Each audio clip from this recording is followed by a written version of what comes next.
Good evening, everyone. Welcome to the show. This is Why We Fight. I'm Jo. And I'm Jordan. Hello.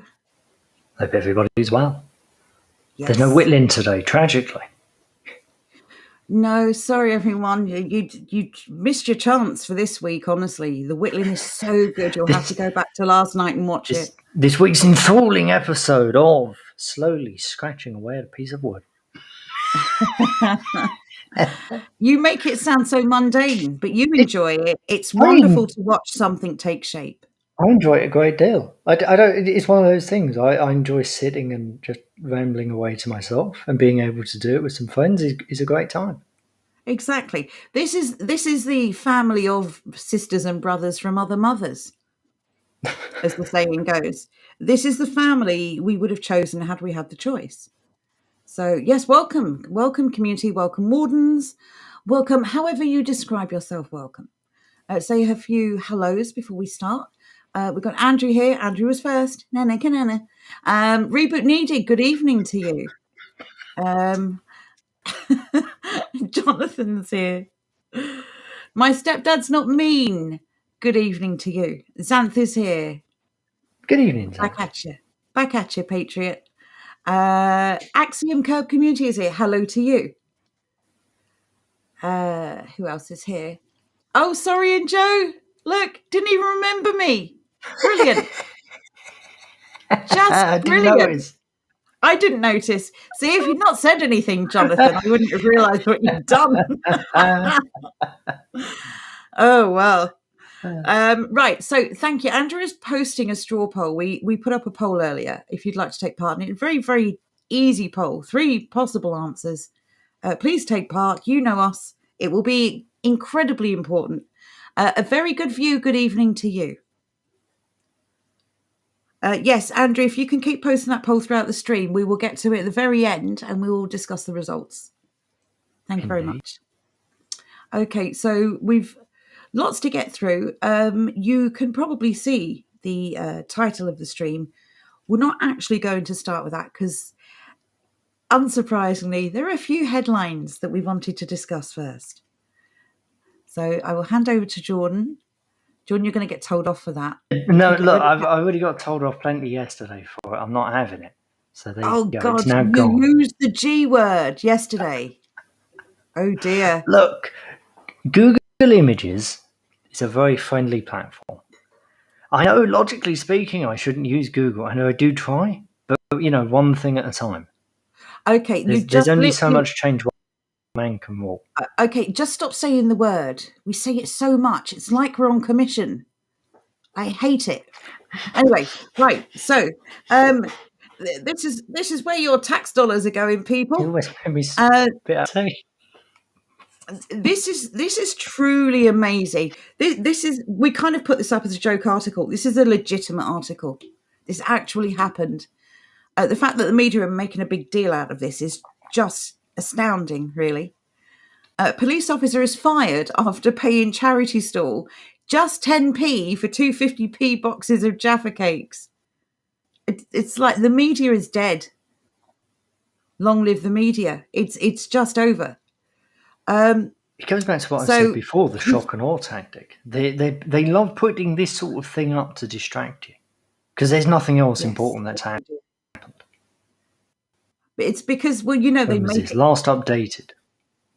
Sorry. 15th of October, so that's today, yeah? No. Last updated at 13 minutes past 5 today. Yeah. But this is the point, because they have to make up the news. It's actually harder work to make up the news than just report the truth. So, but yes, this is a truly amazing story.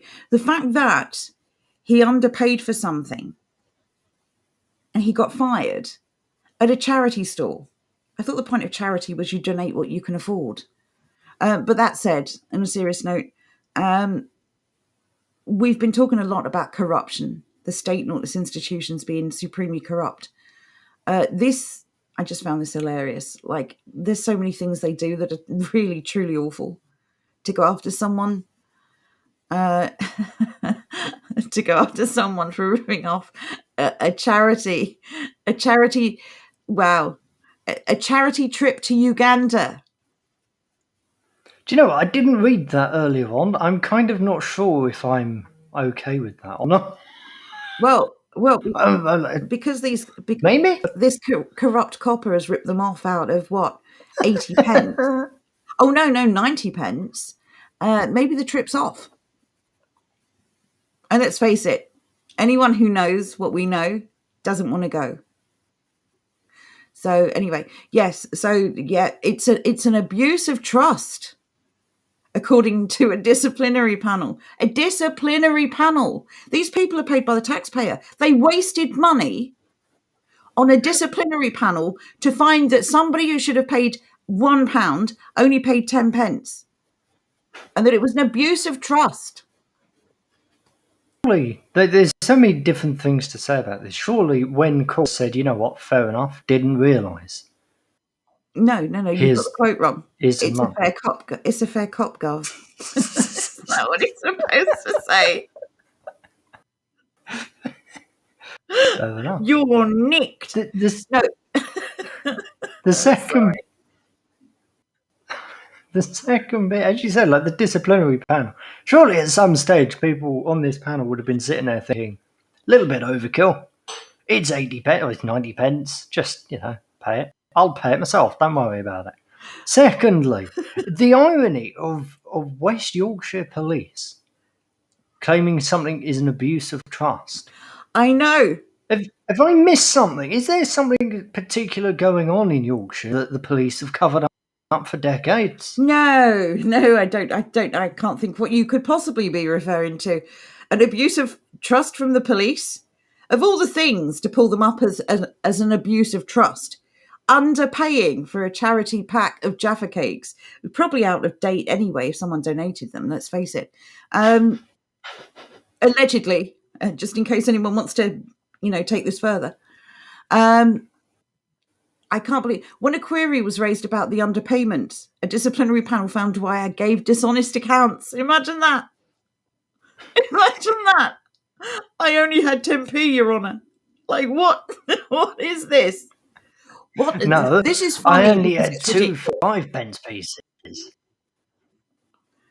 Yeah, the actual serious thing. Once again, they put things out there to try and confuse you and bamboozle you and get you ignoring actual news. Things that are actually important, such as this. Remarkable, is it not? Met police officer found guilty of gross misconduct after sexually assaulting 2 teenage girls at a nightclub. Apparently, they were 2 under 18s, which is more interesting given a nightclub. How did they get in? Well, makeup and lying about your age often works. But that aside, yes, it is completely wrong. Please tell me, I'll be totally surprised if this is true. Was there an independent panel regarding the behaviour and the abuse of trust from this police officer, perchance? It was at a hearing. I don't know. Okay. If that I don't know if that makes it any better. Not really. I mean, the fact that these hearings exist and go on so often. The fact that there's no independent hearing going on is slightly worrying. It sounds like he was strung up a little bit. When your police force has to have a hearing, it comes amid forcefully into attitude to women in the police.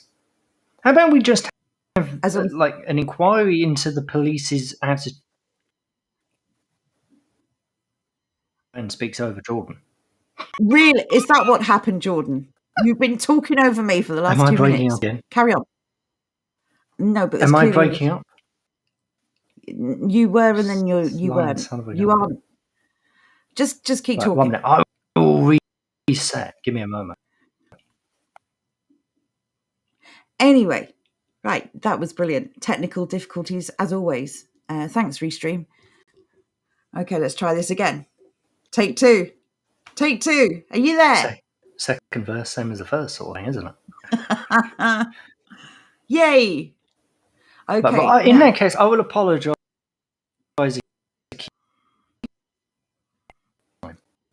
Right, Jordan, sort out your hamster. Yeah, exactly. The hamster needs egg. Yeah, it's just very concerning. This happens so incredibly often. I mean, this hearing, these tribunals, they've probably got them on retainer now. There is so much corruption in the police force. It's starting to become really very concerning, especially given the power that these people have over your average citizen. I'm not particularly as concerned with this idea that it's just men, as I know many feminists are. I think this is an attack on the police, but it's one of those 4D chess moves. I don't think the police should exist. I don't think if citizens were able to, within their own community, defend themselves with whatever is necessary, there would be no need for these organisations to exist. And by definition, that is tyranny, because when you give that much authority to a group of people who at any point in the future may, or in this case, have abused it, you have nowhere to turn. I would like, though, to know why this is all coming out. These are all sexual allegations against male officers, implying that the only type of corruption in the police force is somehow related to, well, sex and Jaffa cakes, essentially. But even the Jaffa cake one was another male officer. Are we allowed to say male anymore? I'm not sure. I believe they're now known as penis owners. Ah, right. Well, I mean, considering people can have a baby now, I was just making sure, that we didn't step on any toes here, that we didn't get into anything too controversial. But yes, it's very concerning that these people have been elevated to such a point in society where this kind of thing can happen and does happen. These people have been elevated to a point that doesn't make any sense as soon as you actually examine it. If you were to impose their actions, if you were to impose their actions upon yourself, would it be moral? The answer is no. You don't have the right to do what people do. Thereby, why does it exist? Why do these people do it? Like, for example, do you have the right to break into somebody's home and then search it? No. Then why do we pretend these people have that right?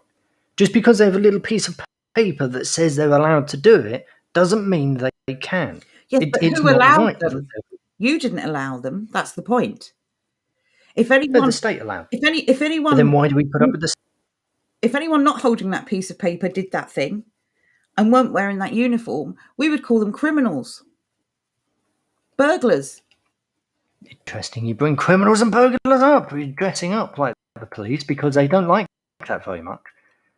Fake copper tried to snatch schoolgirl. Police arrest man 32 on suspicion of kidnap and posing as an officer.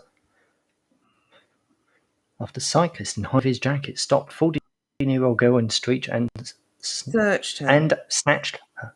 Searched her. Why do you say searched her and snatch above? Do you know what? I was just reading it. I wasn't actually thinking. That caught me out. So she was forced off the road and had her clothing searched. Again, the reason why this fake cop was able to do what he did is because real cops have been given, not by us, the authority to do what this fake cop did. This has to stop. Is that by their own definition? This person hasn't actually done anything wrong. The only thing he did wrong was he didn't have his paperwork in order. Meanwhile, anybody with half a brain, like a police officer. Exactly. Meanwhile, anyone with half a brain cell can sit there and say, "No, this person has acted in an immoral way," and we must then apply that to all other police. They are all doing this in an immoral way. It doesn't matter whether they have a piece of paper. It's completely and utterly irrelevant. They're able to do such things. They shouldn't exist as an institution. No. It's interesting as well, if you look at the charges, he's been arrested on 2 charges. The attempted kidnap, of course, notwithstanding, he's also been arrested for impersonation of an officer. Mm-hmm. As if that is somehow a criminal matter. I mean, you've got people who dress up as police officers at birthday parties and stag do's, well, not stag do, well, I suppose these days, yes, stag do's and hen nights. It's all just very upside down. Andrew says, I wonder if the 2 recent fake police stories are about making it illegal and thus trying to stop peace constables. Illegal to wear any police-like uniforms, that is. It's possible. It's possible because everything they do is designed to somehow hold us down. Mm-hmm. There are lots of people who are using private companies who are essentially acting as a private police force. People that they contact in an emergency, people that do the rounds, drive around in a car and keep an eye on things and attend the site of distress when they are called. So, yes, it's very interesting to think that this, just like with not Stinky Rebellion, what's the other one? Insulate Britain.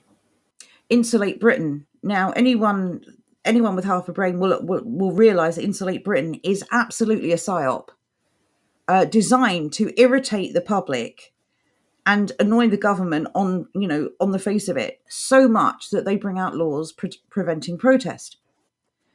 And also to make the general public hate protests or protesters. So, yeah, this is just maybe another way of them getting out in front of it so that they can maybe, I don't know, add some extra charges in or a longer sentence. I'm surprised there's not a fine, honestly, because it's all about the money. But it's very concerning. The fact that he stopped a 14-year-old. And the interesting thing is this 14-year-old was safer with this fake cop than she was with the real cop we spoke about before. Just saying. Isn't that interesting? I mean, yes, he forced her off the road and he did try to snatch her, but he failed. And he searched her. And yet he didn't have the ability, he didn't have the means to abuse his authority, go into her home and so on. Just very concerning. Jordan, I'll let you read the rest of the story because you can see it better than I can. Oh, thank you. It's my favourite job of all.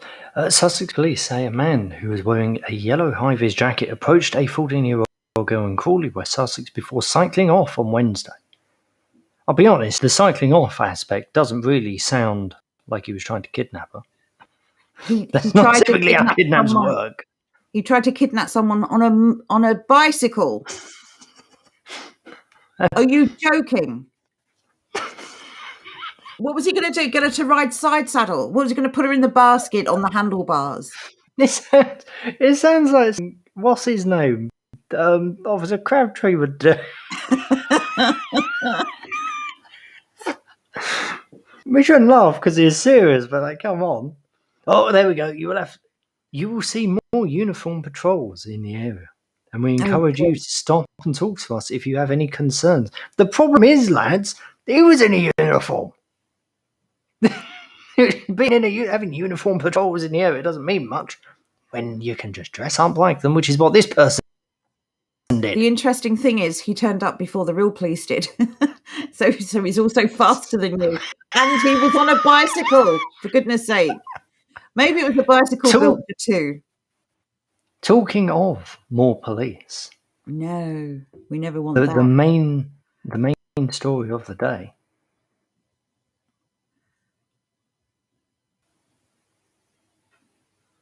Now, yeah. You know where I'm going with it. First off, no, I don't want your subscription, Telegraph. I do not pay for my lies, thank you very much. I don't pay to be socially engineered unless I'm paying the government.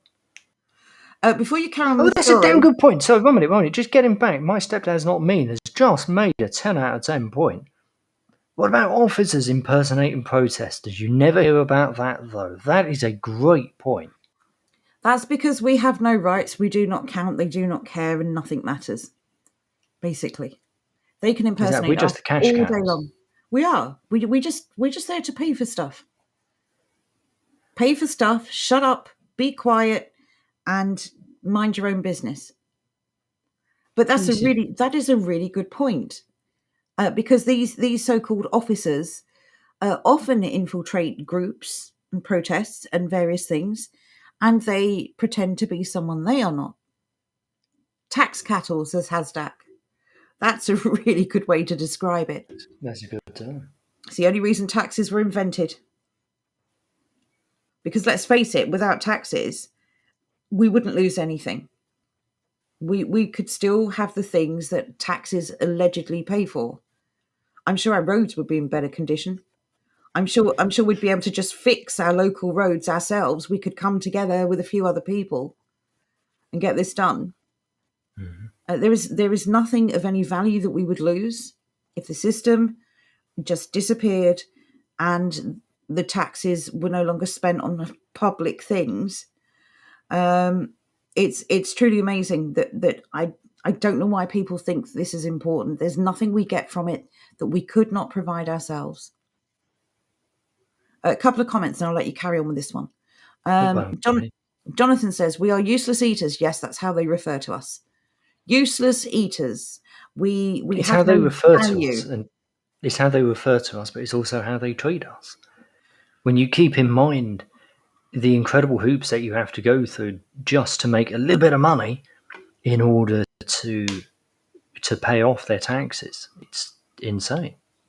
They've literally gone out of their way to do as much as possible to push you down and to make you suffer, but keep you happy enough whereby you don't complain. Because that's ultimately what they want. They just want you to be quiet, pay them as much as possible, cause them as little inconvenience as possible, and shut up. That's all they want. If they They're took not everything, interested in anything people else. would rebel. So they leave you with just enough to placate you, to keep you playing the game. Exactly. And it's time we start saying, no, enough is enough. And that comes from the individual first. As people, we start recognizing what this is. We have to start calling it out, and we have to start saying, no, this is stupid. Because this entire situation is stupid. Look at the previous stories. In one hand, we have a copper who has done something wrong or morally questionable. And then on the other hand, we've had an individual who's done something that coppers do all the time, and they're telling us we're meant to be upset about this. How about no? How about we should be upset at the act of people wandering around and randomly stopping people, searching them, possibly even kidnapping them, and then saying, oh, this is okay, he's got a piece of paper, he's allowed to do this. No. Enough is enough. We need to be consistent in our logic. We need to be consistent in what we put up with and what we accept. If we don't accept it from an individual, why on earth would we accept it from an individual who has a piece of paper? Is the paper magic? Does the magic paper somehow change existence? No, of course not. More importantly, that individual that we do accept it from, we're paying them to do it to us. Exactly. We're paying these people to abuse us, for Christ's sake. We're not even paying them. 1 minute. We're not paying them. We're being stolen from by these people. These people are stealing from us, and then they're abusing us with our own money. Yes. I told you, I'm embracing the righteous anger. Previously it was just Joe who was angry before. Now it's Jordan who's angry too. This should outrage everyone. There is a comment from Angloish. I will get to your comment, but we're going to wait till that part of the story we get to. Promise I won't forget. Just quickly though, Fearless Bear is asking, what is MP? It is a Member of Parliament. Fearless Bear. So PM is the Prime Minister. Everyone else is a Member of Parliament, unless they've been given a special role. And they are all social engineers. That's ultimately what they are. They're social engineers. Let's start calling them what they are. And there are three arms of the social engineering. You've got the government, the main ones. Again, we know they're puppets. So anyone who knows us knows we know this. So you've got the government, the public face of it. You've got the media, which is their PR arm. And then you've got the police, which is their jackboot arm. They're stormtroopers. These three go hand in hand. If you think that the newspapers are either for or against a particular government, it's all theatre. They print what they're allowed to print. And the police enforce the laws that they are told to enforce. We all know that they will turn a blind eye when it suits them, and they will come down harder on people when it suits them. There is no such thing as justice, because the people meting out the justice have an agenda. It is not blind justice, it is not fair justice. If you want true justice, You have communities police themselves. You agree the rules within your community. You agree on the punishment if someone breaks the rules. That is a fair system. You do not give all of the power to police everyone to a few corrupt individuals who can do with that power whatever they please, which is what we are seeing now. And when the government say, oh, they're going to investigate the police for this, they are the police. They are the media. The media is them. The police are them. We've got to stop thinking about these things as separate entities. They're all little strands of the same cobweb. Mm-hmm. They're all following orders and doing as they're told. Everything that happens because it's an order they're following. It's something they have to do. There is no free will here. There is no choice here. People are not printing the truth. They're printing what they are told to print. And the aim is usually to either outrage us or somehow trigger us into doing something silly, which luckily no one really does, or it's to outright deceive us. So it's like fear or deceit. That's basically it. Anyway, let's get back to this story because I want to bring up this comment from Angloish. I want to bring that comment up. No, because we haven't got to it yet. Because I want to talk about the event first, and then afterwards I will. Don't criticise me for eating. God dang. Don't eat on the stream. No, I'm hungry. Call yourself a professional. I've never once referred to myself as anything but a professional. What do you mean you're hungry? You've just had your dinner. Yeah, I know, but I want cheese. Leave me alone. Oh my God. The great cheese debate may continue this evening. Come on, get on with it. Man, 25, arrested by police, not looking for anyone else. It's just as well they're not looking for anyone else. You literally skipped over the story. For anyone who doesn't know what happened, do you want to just quickly explain? Okay, fine. An MP got stabbed by a 25-year-old Somalian who's been arrested on suspicion of stabbing the MP. There you are. Okay. Oh, brilliant. Brilliant. Just brilliant. Right, now I'm going to bring up the comment as you went straight to it. Do we know if this wonderful new Brit is illegal or illegal? Of course we don't know. Nobody knows. Nobody ever knows. We don't even know how many people are in this country. Did he arrive on a dinghy? Who knows? Did he arrive on a plane? Who knows? Our borders are wide open. It doesn't really matter, does it? They're here. They're not leaving. And there's not much we can do about it. Next. Yes. What do you mean next? Moving on. Carry on reading. Oh, right. I thought you meant next story. I was like, damn, we won't go over that. Mental health issues. I believe the police were looking into terrorism. First, let me ask the chat a question. In fact, let me just quickly get down to... let me just quickly catch up with the chat. Okay, well, while you do that, I will read. Straw poll. Sorry. Okay. Joanne has decided to spaz out, I think. I don't know. No, I'm telling people to go to the poll. Please fill in the straw poll that Andrew is posting. Okay, fair enough. Heart-stricken PM tributes a man who believed passionately in this country and its future. If I remember rightly, didn't Boris just post a picture of him and say RIP? No, that's the point. Didn't even say RIP. He just said his name, his year of birth, and his year of death. It got even worse then. Do you want to read this one out while I just catch up with the chat? Oh, by all means. And then I'll ask the chat the question once I've caught up. Live Free said, the most depressing finding I've made in these last 2 years is that most people no longer know what evil is and can be convinced of almost anything by those who think they are our masters. Well said. Extremely well said.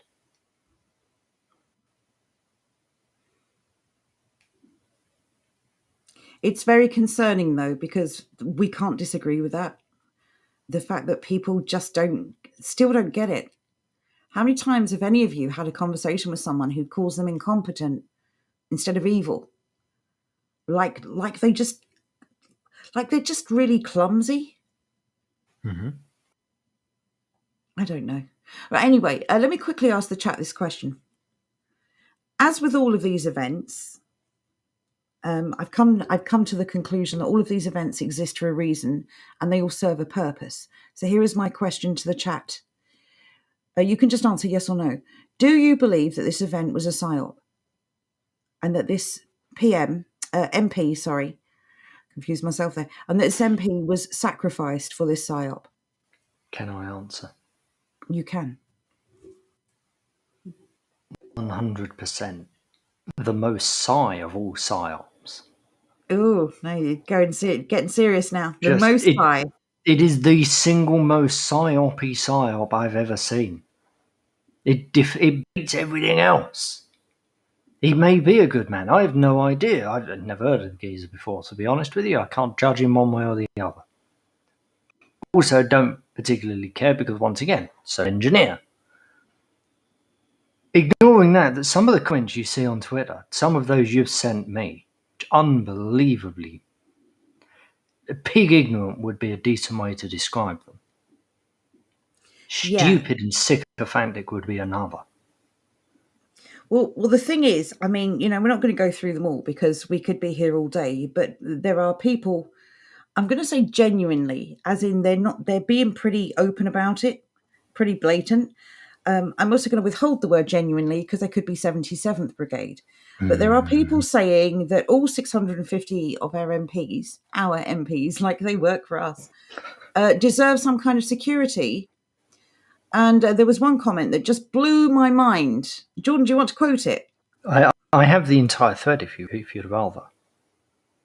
Somebody has replied to dear old Boris saying, assign security to all 650 MPs.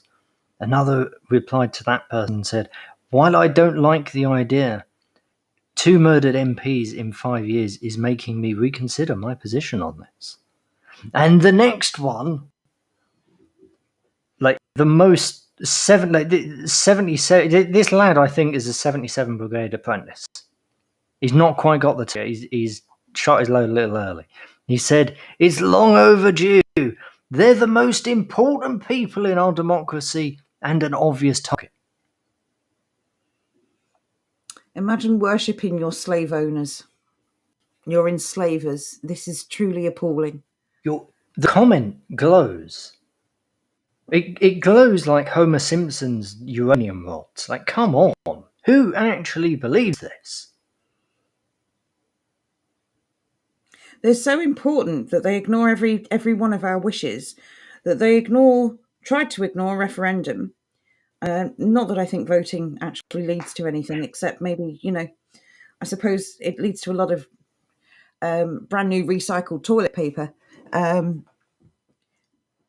These people literally ignore the will of us all the time.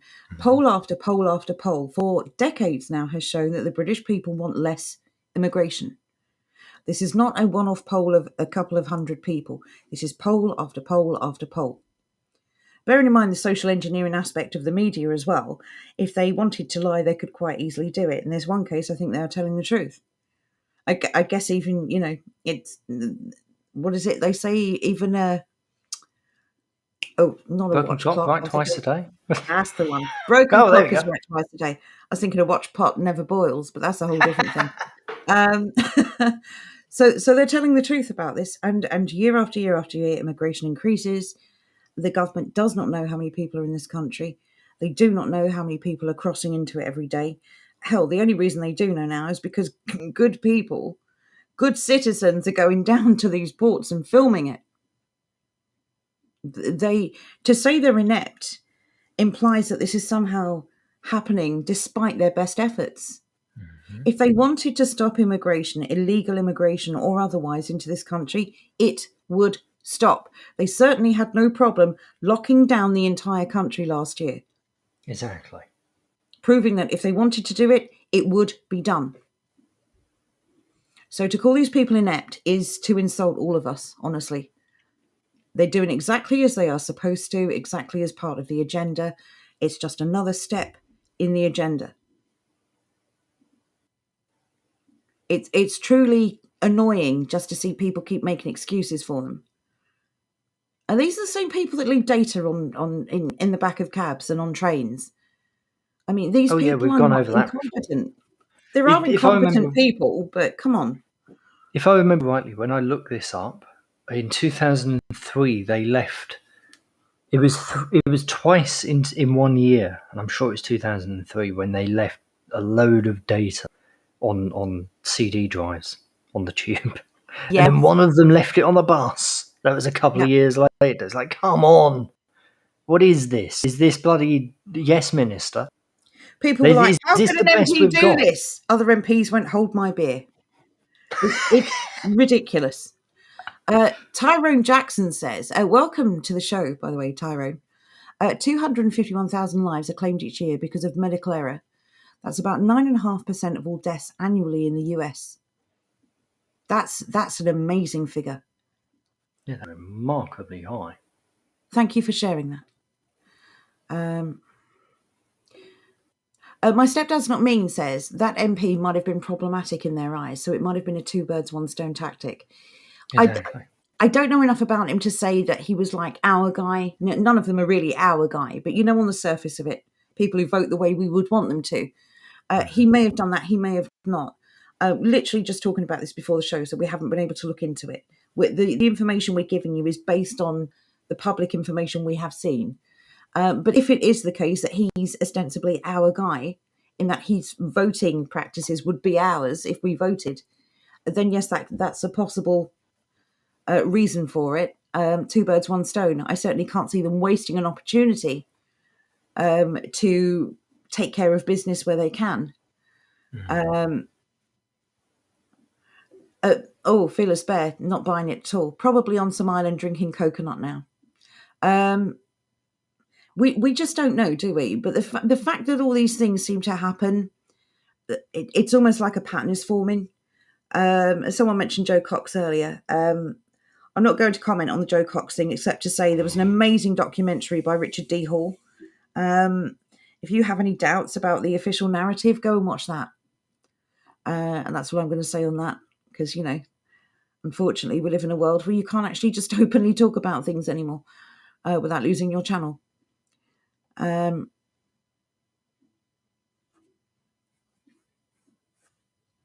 Yeah, here we go. Mark says, just going back to that comment, that democracy, the most important people in democracy, yes, they need 24-hour SAS guards because they're better than us. This is such a ridiculous thing. Anglo says, considering they are supposed to be of us, representing us, it's very strange that as soon as they assume power over us, they destroy us. Isn't it funny? Isn't it funny how that's happening in almost every country in the West at the same time? But there's no agenda. It's just a series of unfortunate events and coincidences.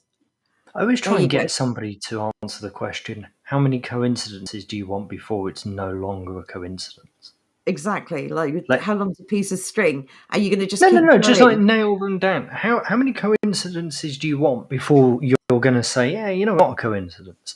Because no matter the number they give you, we're going to be able to rattle off at least up to that number. Oh, yeah. Most people, I would say, would probably pick like 4 or 5 things. They're going to say, okay, after 4 or 5 things, there's a pattern going on here. We can all rattle off 4 or 5 things that are related. Yeah. And you come that stage, they can't just say, well, it's a coincidence. Then they're going to get into the game of, well, why are they doing this? What's the motive?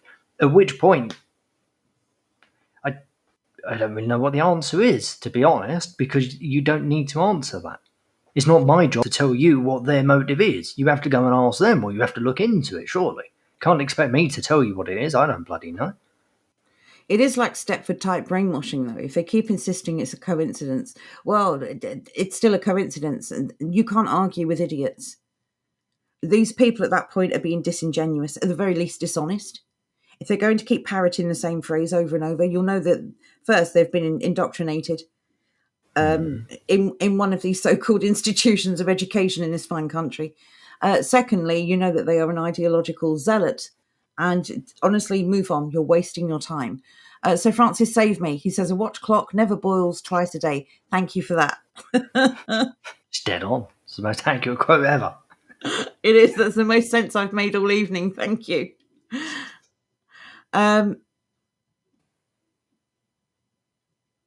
Right, let's have a look. What sort of clocks do you have? Andrew's asking Sir Francis. No, don't pick on Sir Francis. He was sticking up for me. This is interesting. Just on a side note, Poland plans to build a 350 million euro wall at the Belarus border.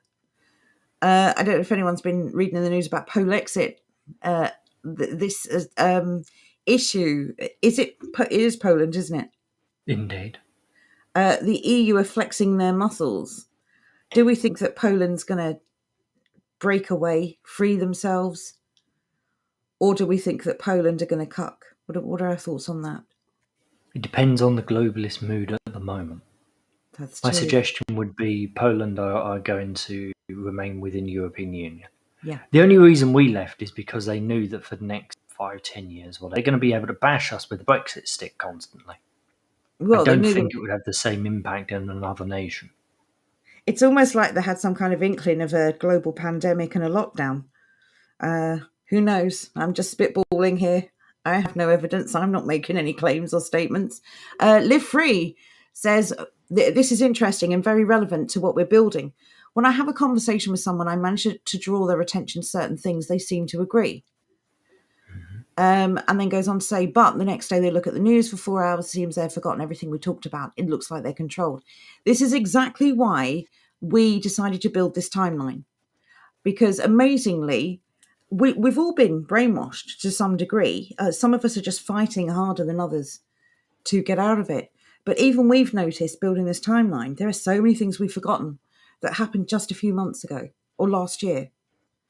So, yeah, get over to our website if you haven't seen it already. We are putting together a timeline of all of the events that have taken place recently so you can see them all at a glance. Because this forgetting something that happened before or not recognising a contradiction or a U-turn is frustrating us as well. Yep. I'm just going to post a link to it because it is... Please do. It's my favourite part of the new website. I like every aspect of the new site, but I really, really like that. I think it's an awesome addition. So yes, please go over there and have a look. We've got some fantastic content on there, a lot of original content, useful content. We've got a lot of our cottage industry overviews on there. We've also got articles, ways for you to start preparing for what's coming, opinion pieces, loads over there. Sorry. While we're here, I'm just going to pick up an article that I wrote because I can. I have the power. It is on the Trivium. What is happening here? No, okay, fair enough. I almost clicked on the wrong article. I was just about to say, why is this telling me Joe wrote it? Oh. I was terrified for a moment. That's funny. Anyway, there is a link to an article. I certainly hope you're going to find it interesting. I really hope you take something from it. It is how to consume and process information and then put it into action properly, i.e. in the way that we used to be taught once upon a time in schools, but then they had to strip it out of schools because, God forbid, we actually learn anything. Because people started questioning them. Exactly. So go and read that. Yes, please do. It's actually very interesting, and it applies to all of us. We've always said the way to get away from this brainwashing is to have like a do-over. Retrain your brain. Start assessing knowledge differently, and start trying to go to the meat of the problem straight away. We get caught up in all this sort of flowery language, and it's just we're kind of our own worst enemies. We're quite soft people in that we are empathic, and we do show sympathy for the underdog, but we've kind of got caught up in this, and we've stopped going in for the kill with arguments, debates, and just the way that we think. Getting straight to the point of something is the way forward. Forget all the emotional stuff. We've got to go now straight for the truth. Neil Christie says, I think he was a fan of Israel. I don't care who an MP is a fan of. I would prefer it, though, if they were a fan of the country that they were elected to represent people in. And I never hear any MP in this country talk about how great Britain is, or England is, or Scotland is, or whatever. Well, Never no, hear you it. hear them talk about how great Scotland is constantly. Well, only Calm if down they're on that one. only the Scots talk about how great Scotland is and how rubbish England is. But they don't mean Scotland, do they? They mean the Scotland, the vision of Scotland they have for the future, not the Scotland made by the Scottish people. Because we're all replaceable, don't you know?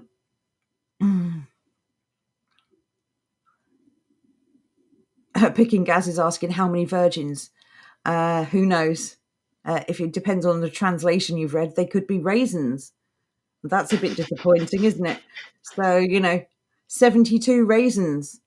It's basically a packet of Payne's Poppets. That's really a bit of a letdown.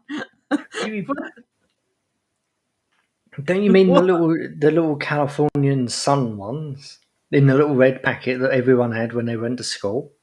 Oh, I like mine covered in chocolate. They're nice when they're covered in chocolate. I'll grant you that. They are. Fruit They are. covered in chocolate in general, I'm not a fan of, but there is something about raisins and chocolate. It's like Brazil nuts are covered in chocolate. I like that. There you go. I like Brazil Exactly. nuts anyway. It's like pork and cheese. Some What things do are you, just, it's a marriage made in heaven. you mean exactly? You don't eat nuts. No, I hate them. Exactly. So don't lie to me. Don't get my hopes up. I can agree with you. I just don't like them personally. Tash doesn't think Poland is going to leave the EU. Yeah, I agree. They're not going anywhere. I'm sad to say I actually agree as well. I think after the absolute blasting the UK has taken for the last few years, it's going to take a hell of a lot for someone else to follow us. But that relies on the premise that they are able to make their own decisions, which they're not. Well, that was going to be my next comment. That's if So their then why leaders are did not you the lead? same puppets that our leaders are. Why Well, I'm did talking about you? the people. I'm Why talking did about the you people. lead with a lie? I don't know. Stop attacking me. This is what you I'm said about triggered. habits. How we're all in this habit of acting as if they're something, acting as if they're valid in any way, and we all slip back into old habits. Well, yeah, because when I take a moment to think before I engage my gob, I realise that voting is pointless. You don't see your votes get counted, or you've seen them being counted in other countries. That was fun, wasn't it? You don't see your votes get counted. You don't actually know once they're collected where they go. They could go straight into a tip. But you do know where they are counted properly, Joe. Where's that, They're George? counted on strawpoll.com. Everybody go and fill out the straw poll. We want your opinion. And this is a proper democratic result. There is no right answer. There is no wrong answer. There is simply your opinions. Right, please let me And we catch can up. talk about your opinions.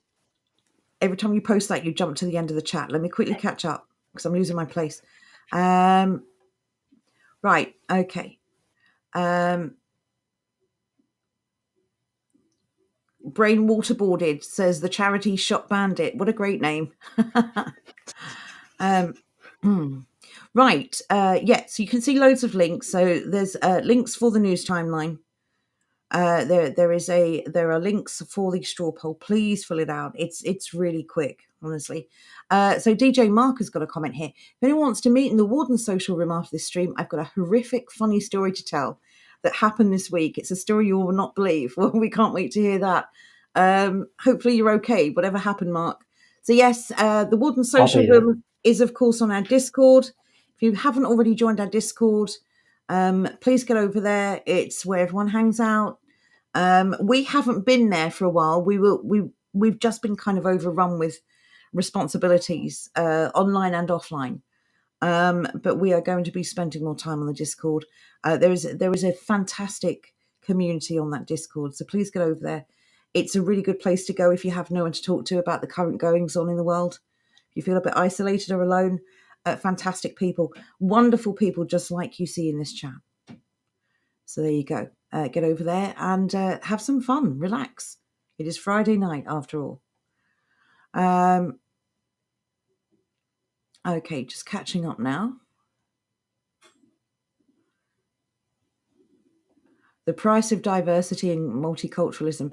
And the problem is, I think, first of all, multiculturalism can't work. I'm talking about this from a logical point of view. This is not an emotional rant. Can't work. You cannot have multiple cultures that are distinctly different rub along with each other. Doesn't work. Never has worked. In the entire history that we've been told, not necessarily the true history, cultures have always clashed because every culture wants to be dominant in its own land. It cannot work and it will not work. The fact that diversity is also a code for everyone who doesn't belong gets privilege over everyone who does. It wasn't meant to work. That's the point. You know, the old diversity is our strength. Well, it might be their strength, but it's not ours. To be fair, all they said was our strength. They never said your strength. Exactly. And considering they love to keep themselves distant and distinct from us, makes perfect sense. So Roy has made a comment. Now, I want to cover this, so I don't put my foot in it again. If we imagine for one moment that they still have to go through this charade, this illusion that your vote counts for something, the EU actually would not be able to let another country leave, would they? Say that again for me. If this performance were to continue, Mm-hmm. the EU cannot now be seen to let another country leave because it would undermine the very thing that they claim to be. Yeah, agree. So I misunderstood you. I was like, what? That didn't make sense. But no, that makes perfect sense, because what you're basically saying is if they were to let another one go, it would basically be the death knell. Everyone would then look at the European Union and think, that's it. Everyone wants to leave, thereby it's going to collapse. Exactly. And just like with the panic buying with the fuel and the panic buying with the food, once they imply that everyone wants to leave, everyone will leave, except they won't because puppet leaders. But every citizen will want to leave, and that's going to cause them a lot of problems. They don't like problems, only the ones they cause. They don't like problems that we cause. So I do agree with that, Roy. Okay. First past the post of lies. That's a really good comment. Thank you, Mr. 262. Oh my God, we are all so angry. We've been raging tonight, honestly. I think it's good to have a little rant, though, occasionally. Just suck out all the poison, put it to one side. We can't focus always on the good stuff because there is bad stuff to deal with. And we certainly can't focus always on the bad stuff because it's depressing. And people who are depressed don't tend to have very productive days. So there's got to be a balance. It's okay to be angry. It's okay to be upset. But it's just as important that you take moments of happiness and enjoy them. I think it is a good... We can still do it. I think it is a good thing to be angry. I've come to the conclusion that we need to start getting a little more angry, because it's righteous anger. It's anger we should be feeling. What's the point in being like nice, pleasant, and polite about all this stuff? It does not work in any capacity. Either it does not work for us, but beyond that, it just does not work in any sort of moral framework that is reasonable. It's repression. Exactly. It's repression. Basically, what we are living under at the moment is a system of slavery. It may be nice slavery.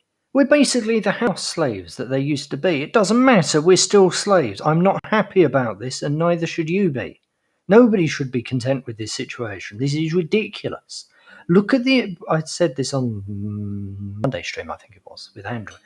Look at the amount of time we spend going to work, living away from our home, purely because we have some money to pay our oppressors. And then that compounds upon itself, because suddenly you're going out, you're having to get a job. You need to drive to your job, so you have to get a car. That needs to be taxed. That needs to be fueled. You wouldn't need the car if you didn't have a job. Exactly, so you have to earn some more money. Then you expand that out further still. Because you have a job, you're not spending time at home. You're not able to grow your own food. You then have to buy your food. And you keep going and going and going. You're now paying someone else to look after your children while you go out and do a job you hate to pay the bills that you shouldn't even have. Exactly. This is the situation we are in. We are in a situation of this constant indebted servitude. That's what we are. We're indebted servants to these people, and they do not care. The only thing they want is for us not to make too much noise. And that's why I've taken this new approach of, no, let's start getting angry about this. Let's start actually being realistic about what we're living through, what we're living under. Let's start start using the proper words to describe what this is. This is a form of slavery. It may be nice slavery, it may be pleasant, but it doesn't change the fact that it is still slavery and it is still immoral. This entire situation is immoral. And on the subject of money, let's remember one thing: this fiat system that we live under is rubbish. It literally doesn't exist. It's a figment. They can literally print money. They do not need our money. Why do they make us work for money? Why do they get us into debt? It's nothing to do with money. Nothing to do with money. They don't need your money. They probably enjoy the fact that everything you earn, they take half. They don't need your money. What they want over you is leverage. For when the time comes, they will use this leverage to make you conform. Then it might be the next mandated lockdown. It might be the next mandated go and cut your head off or we'll lock you up. It doesn't matter how stupid or ridiculous it is. They want leverage over us, so they get us into debt. Just like these MPs and these movie stars. If they cannot blackmail them, they threaten them. And if they cannot threaten them, then they buy them. Everyone has a price. If they have leverage over you, your price doesn't matter. They've got you. Mm-hmm. So don't get in debt if you can. Get out of debt if you can. Do not play their game anymore. Don't borrow money that you don't need to buy things you don't need. And start just thinking about ways that you can work for yourself. Every penny you earn that you don't give to them is freeing you from their system. We're not going to hurt them by not spending money with them. What we're going to hurt them by doing is by starting to have faith in us again, starting to believe that we can be as our ancestors were. Our ancestors didn't settle. They didn't put up with stuff. Rule Britannia, come on. We've been enslaved for many hundreds of years. If this is the death knell of society as we knew it, why do we have to just accept their version of what replaces it? Who says we have to? Well, these people who have elected themselves into positions of authority. I didn't vote for any of them. Hashtag, not my prime minister. Why can't the vision of the future be one that we want? If everything is about to die and be reborn, let's take advantage of it. Let's build the thing that we want. Exactly. Safe, cohesive, wholesome communities where we are self-sufficient, where we are proud of a day's work, where we're achieving things, where we are pushing ourselves. Our ancestors did all these things, and look what they achieved. We are just wage slaves. It's demoralizing. It's just a retreat into apathy, and it's exactly what they want. They want us to be so tired by the end of the week that all we can do is sit and watch their social engineered programs and eat their poison and drink their poison. How about we just don't do that anymore? How about we start planning for a day when we have the freedom to eat the food that we grow and drink the drinks that we make ourselves and have our children learn the stuff we want them to learn and stop allowing people to abuse them and coerce them and manipulate them? We already have the freedom to make these things change. The only thing we don't have right now is a massive nationwide or worldwide network that is all properly connected to each other. That's what we need to work on now. Communities and networks. Strength in numbers, I've always said this. The more we are, the stronger we are, the weaker they become. And they're only strong because we think we're weak. We've always had the power to change this. We've just never had the catalyst to do it. Or maybe now is that time. Maybe now is the only time. Will we get another chance, given that the tyranny has gone just full on over the last 2 years? Sorry. If you think things have accelerated in the space of 1 year, where do you think we'll be this time next year? Will we even have the freedom to sit online and discuss these concepts? Anyway, I'm going to quickly go through some comments. Neil says, remember when we just met in the pub? Yes. And Mark says, good old days. Yes. Well, I lied. You said I miss those days. I do apologise. Yeah, we're definitely going to be in the pub after the streams, I think, for a little bit. We've just got really busy and we've had commitments that have really just eaten up our time. So yes. Apologies for not being there. We will do our very best to get it back into a lively, wonderful place where we can have these discussions. Rome would suggest Hungary next.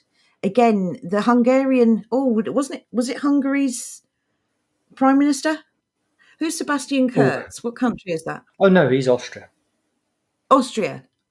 Was it him got arrested? Yes. I'm having to think. Was he arrested? But yeah, even so, it was certainly Austria. Something happened. I didn't actually follow it. Liv Free says, my cousin married a German. Multiculturalism can work. But they're essentially the same culture, though, aren't they? There might be a language difference, but there's so much in common. Grabler222. Yeah, yes, we are on Odyssey. Thank you very much for mentioning it. Yes, we are on Odyssey. If anyone's fed up with YouTube or they're not getting on with any other platform, Odyssey is another platform you can go to. Just a quick reminder, actually, on that note, we often get people say they weren't notified about streams, and while YouTube being the worst culprit, you never know what's going to happen. The best way to make sure you don't miss one is to basically follow us on all of the platforms that you currently use, and then you have more chance of not missing something before the stream goes live. You'll get the notification. So I'm sorry, I'm losing my voice. Hashtag says smoking ban killed the pubs. We can only blame ourselves for allowing it. What do you think about that? You just shoved some food in your mouth, didn't you? No. I was actually looking for a link. Ah, okay. I'll let you off. I'm sure I heard a fork, though. No. To be fair, I did just move the knife, but no, I was actually looking for something. How very dare you! Fearless Bear says it's all because of Greta. Yes, it is. Whatever happens, it's her fault. A very good view says Sir David Amos was a EU Remainer. He voted for COVID restrictions, face masks, the lot. I read somewhere that he voted for Brexit. I don't know. See, I'm hearing. I'm hearing sort of conflicting reports here. I think we'll leave it to people to make up their own minds. Exactly. I don't know anywhere near enough about him to comment on what he actually did. Merely that he was a cog in the machine. And the machine itself is wrong. Thereby, anybody engaging with the machine is also wrong. We have a positive release valve, the Charity Shop Bandit, a really good one. And that is our community and the work that we're doing. Grabler222 says, we need a system of money that we control. Yes, we do. We need ways to live where there is no interference from the state.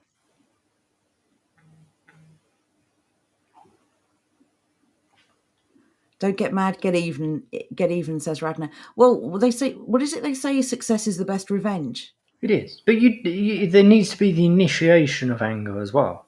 Like, there's nothing wrong with being angry at this. You can let anger drive you. Yeah, if anger drives you to take actions to make something different, to make something better, I think emotions can be powerful. The thing is, provide motivation. By not accepting that you're angry at something, or by not allowing yourself to become angry at something, it sounds good. And to an extent, it is good, fair enough. But it's still an emotion. It's still something we're meant to feel. We have to be angry about something sometime. It's then just how you handle it. Do you get angry and then productive, or do you get angry and then sulky? Or worse, do you then start taking your anger out on other people? If you start taking your anger out on other people, that's not healthy. That's not good in any way, shape, or form. If you can channel your anger towards something productive, i.e. passion, i.e. research and creating stuff, then that's something that's good. That's actually useful. That's productive. That's how it should be used. If it is a continuous anger, as Grabler has gone on to say, if it is a continuous thing, if it is something you always feel, then yeah, you need to get that in check, to say the least. Maybe speak to someone, or just sit and have a good hard look at yourself and find out what's causing it, and find coping mechanisms so you can release the anger in a bit more of a healthy way. It's better that I'm a very, very calm person, pretty much all the time. I don't really get angry. It is something I build up into. So for me, being angry is not even the beginning of a concern, because it's an emotion I don't feel unless it is genuine and well deserved. So, for example, things like this, things like the goings on with the flipping rape gang, that does anger me. That's perfectly reasonable. Anyone who isn't angered by that actually needs to go and see a psychologist, because they're broken. Is a broken individual, somebody who's not angry about that. Yeah. It's how you handle it. It's then what you do with it. That's the important part, not just don't be angry. Yeah, you can't not be angry. Your emotions are your emotions. You will feel however you need to feel. It's how you release that anger, and it's what you do with it. When I get angry, I clean, and while it doesn't benefit anyone else, it gets a job done that I was probably putting off. Do you know why procrastinate when you can just put it off till tomorrow, right? Do you know what's funny? My mother used to do that as well. She used to slam the Hoover around. I tell you something though, I clean really, really well when I'm angry. Like I've got a cloth and I'm wiping marks off of door frames and the skirting boards and everything, and it's a deep clean. If you can channel these emotions that you've got to into something productive, then I say let emotions be your guide. There's nothing wrong with them. As Jordan says, if you get to the point though where you are either harming yourself or someone else, then it has become toxic, and you need to either find another way to channel it, or you need to get a bit of help. You need to take a step back at that point and just. But we are our emotions. Yes, exactly. It's a part of us. We're We meant have to feel to either control them or they control us. And we all know how we feel about control. A lot of my anger stems from frustration, which stems from the fact that in order for me to live my life the way I want, I have to break these so-called laws.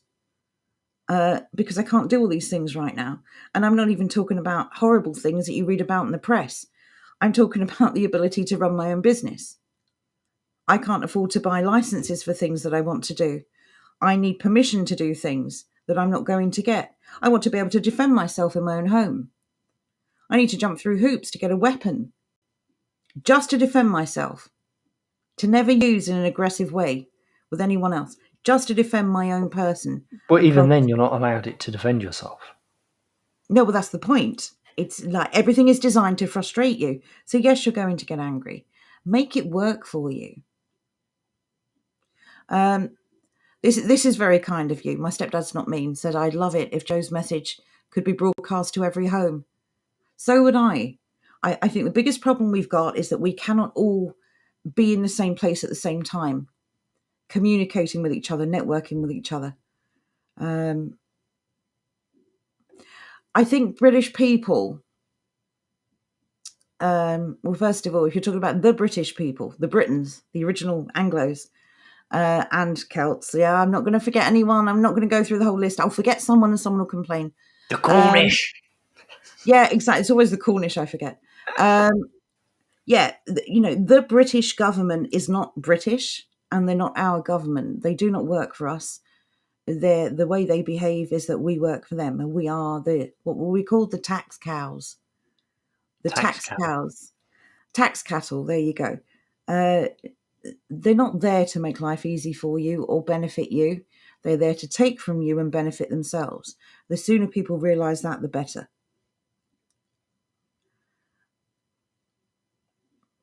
Jonathan says, if everybody wants to get out of the system, go and join UTC. We'll have to get Jonathan on for another chat because he's been looking into this quite a bit. What does it stand for again? Universal? I thought it was Universal Community Trust. Oh, UCT. I'm now having doubts because I also consistently get the letters the wrong way around. The only one I get right is the U. Do you know what? I've put that in the wrong place before. I've put that in the last place of all bloody places. Good evening, Will. Yes, even hate can be righteous. A lot of wrongs are righted because of hatred of your circumstances, hatred of the way people are treating you. They've tried to outlaw hate. Society, the woke society, have tried to outlaw hate. Like you're not allowed Sounds to like hate something a people. bigot would say. Like you're not allowed to hate someone. Well, if someone wants to go around abusing children, you're damn right I'm going to hate them, and I have the right to that hate because it's mine. It belongs to me, and no one gets to tell me when or if I can use it. So yeah, of course, hate is an emotion. It's a tool, if you will. How you use it is important, not that it exists. It's like saying guns kill people. No, people kill people. Jonathan says, in my ward community, we have built a seed bank, a library, and establishing common law solicitor. They have done so amazingly well. We'll definitely have to get Jonathan on the show, give you an update of what's going on in his ward. This does bring us on to a little segue. We've got a video to play. We will bring this up, Jonathan. Wait. Seed bank. Oh, right. Okay, 1 second. Let's put this up on the screen. Let me just take this off. Put that there. Boom. This is Jonathan's seed bank. That's awesome. So this is where people can... The seed packets... Oh, just so you know. So you can get the seeds you need. And as you can see, they're all clearly labelled there. This is the community providing for the community. By the community. Little Harico beans, I think. This is a very small version of the barter system or the trade system. I still like the idea of an old-fashioned trading post in every community. I think it would be amazing. You just want to be... 1 minute, I know what you want. You want to be like in the Wild West. You want your stirrups, you want your chaps, you want your hat. Hell yeah, when people mess with you in the Wild West, you pull out your 6-shooter. Exactly. This is what Joe wants. There's no frustration. You have a problem, you deal with a problem, you go about the rest of your day. Brilliant. And then in the evening, you'll go off to the bar and you'll be the bartender with little armbands going there and just shining away at the bar and spitting on it. That'll be Joe. Yeah. Tell me about your problems. And then she'll just start talking for you. Damn, that was harsh. That was harsh.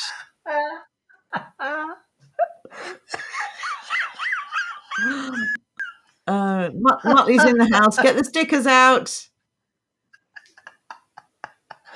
That was great. Shut up, Motley. Tonight is the last time I will be streaming with Jordan, in case anyone didn't know. Mosaic Labrador said, buy non-GMO seeds. I can assure you all of these are heritage seeds. Yes. They're wonderful things. They're all from Chiltern Seeds, as well as King's, and the other company, the Real Seed Company. Yes, the Real Seed Company is truly amazing. They're so busy. They're so popular now. They literally only open for a day or two a year. So incredibly busy. I've bought seeds from them, and they are amazing. There's real care taken with these seeds. So yes. What seeds do you buy from them? I got my potato seeds. I got my carrot seeds. I got my cucumber seeds. Fair enough. Good. I'm glad you enjoyed them. Just going back to the credit union, the credit thing. Is that like a credit union? I think we need to let Jonathan explain so we don't mess it up. But basically, it's a credit system where everyone contributes their goods or services, and a tally is kept. So you earn credits essentially. If you are providing your goods or services daily, for instance, you would earn credits from other people, and then if you need to use one of their services maybe once a year, your credits would be valued towards one of their services or goods. I know I've explained that really badly. It works. It's a very simple system where you build up credit. So nobody exchanges money. If nobody exchanges money, by the way, no one pays taxes. These are basically IOUs, but there's a system of calculating how much credit you can spend with each other by how much credit you earn from each other. So that's probably a better explanation. But we will have Jonathan come on and explain it in a bit more detail in the future, hopefully very soon. Zant says, banks shutting everywhere. We need community banks. Yes, we do. We really do need to start thinking local. All of this national stuff, all of this centralized system, it's just not good for us, and it's excellent for them. We keep it local. We stay in control. Simple as that. Josie says, the British government do not work for the best interests of the English people. Absolutely. Absolutely. Again, just going back to the point I made earlier, we have for decades said that we don't want any further immigration or no more increased immigration, and they just ignore us.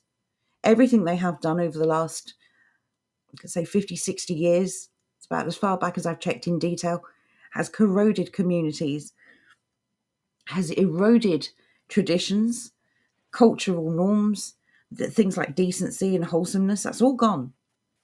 And they pretend that we wanted it, that we like this. Of course, they definitely don't work for us. Well said. They work for themselves, or they work for whoever's pulling their strings. Yeah, well, this is the other thing. There was a country. Oh, Jordan, I'm sorry, I'm going to have to rely on your memory again. Wasn't there a country in which seeds are banned? There's only one country so far.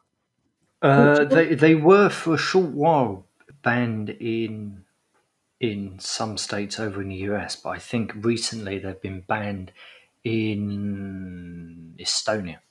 Yes, I know. Right, I know. let's go and look this up. 1 minute. I'm pretty certain it's Estonia as opposed to Lithuania.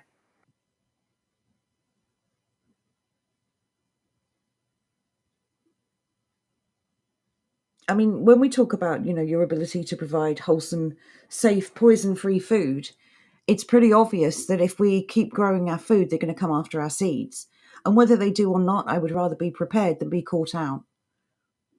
The fact that they've been banned at any time for any reason shows that it can be done again. And just to clarify a point that Jonathan made on one of the dig streams, you do not want to buy F1 seeds. These are hybrid seeds. They've already been interfered with. You want the heirloom seeds or the heritage seeds. Sorry, the heritage seeds. I'm so sorry. I'm losing my voice here. Chemtrails. Yeah, that's another thing. You see all these chemtrails. The reality is our crops have had a terrible, terrible time of it this summer. So either something is in the air, something is the rain, or something is in the soil. Ooh, Annie Oakley, yes. How fine country it is. I'm annoyed at that. I put it in, and all I kept coming up with was Michigan and Walmart. I can't find the nation that banned it. You are correct, though. This, once again, this should be on the timeline. It isn't on the timeline because I'll be honest, slacked off a little this week on the timeline. But it should be on the timeline, and this is exactly why. Because if we know something has happened, we're then able to go back and find it. All the links on the timeline are they're archived links. Yes. No, it's not only that, they're archived links. They will remain there. Yes, so when they try to memory hole a story, where they say, well, there definitely won't be a lockdown this Christmas. We've saved that, so they can come for it, but they won't get it.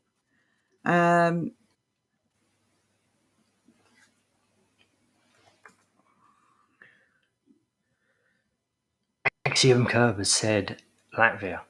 And that actually sounds right now that I think about it. Yes, we knew it was somewhere like that. Well, I said Portugal, so what do I know? Veritas Valhole says, right, they'll cite some security risk. Yes, heirloom seeds breed true. Hybrids and GMO don't, often designed not to, or to be sterile. Well, this is another thing. I tried planting some seeds from fruit, from vegetables I bought from a supermarket, and none of them took. So they were sterile. And it makes sense. They like the idea of sterilization, don't they? That's all I'm going to say about that. Is it Latvia? Were you able to verify? I'm still unable to verify properly. I have come up with something from the 8th of February, and it isn't anything to do with it. It is the current ban on marketing of seeds may contribute to the spread of spread of plant diseases and pests, which is not the same thing that we're on about. Well, if anyone knows anything about this or comes across it, please send us the link. We will archive the link. We'll put it up on the timeline. This information is very important. I agree with Axiom. It's definitely Latvia. I do remember this. I just can't find the appropriate bloody story. And once again, this is entirely my fault. I'll own up to this. It should be on the timeline. It's very, very important that this sort of thing is stopped. This is why we were asking you, I can't remember if it was last week or the week before, if you have any information like this, any stories that are important, that are relevant to the timeline overall, any government messages, any media announcements, anything like that, that you feel deserve to go on the timeline, that we should save and archive, to remind everyone of this kind of circus going on, please, just send the links. You can send it on Telegram. You can do it on the Discord. You can drop the links in the comments section if you want to. But if we can start collating those links and get them up on the timeline, we will fill out the gaps in the timeline a lot faster. And we're talking about basically everything that's happened since last January. Specifically, once we filled in those gaps, we will obviously go back much, much further. And it will be an ongoing process. But yes, if anyone has any of this stuff saved, basically the headline or the event with a date, we'd really appreciate you sending us some links so that we can archive them and save them. Thank you. And Grabler confirms, yes, he thinks that it was Michigan that banned the seeds. Right, I'm trying to catch up now. Let me catch up. Slowly. We'll get there. Right, I'm caught up. Do you want to play this video? Yes, I do. Press the play button. So you ask me as if I'm in control of this. Well, no, I just meant, was there something else you wanted to talk about or show first? Yes, I'm going to have a bit of a lead in. This is why yesterday's stream was late, and this is why yesterday's stream had the wrong title. So, that was all. That's all I had to say. But don't worry, just like I write all of the content for the website, I fixed it. Exactly. Yeah, that's paid back for earlier. Okay, so this is someone that Jonathan has made us aware of. I will say beforehand, please bear with it. It was filmed in portrait, so it's going to stretch across the screen. There was a lot of wind, and I don't mean gassy farts. There's a lot of wind, but you can hear what's being said. Just bear with it. It's a very important message. Here we go. Hi guys, good morning. I'm Ralph, international common law lawyer. Just a little update. We had so much information about coherence of schools. It's unbelievable what's going on there, and it shows what they are willing to do to get this experimental vaccination into children who do not consent to this. Hello. We are in the process of setting up a organized database.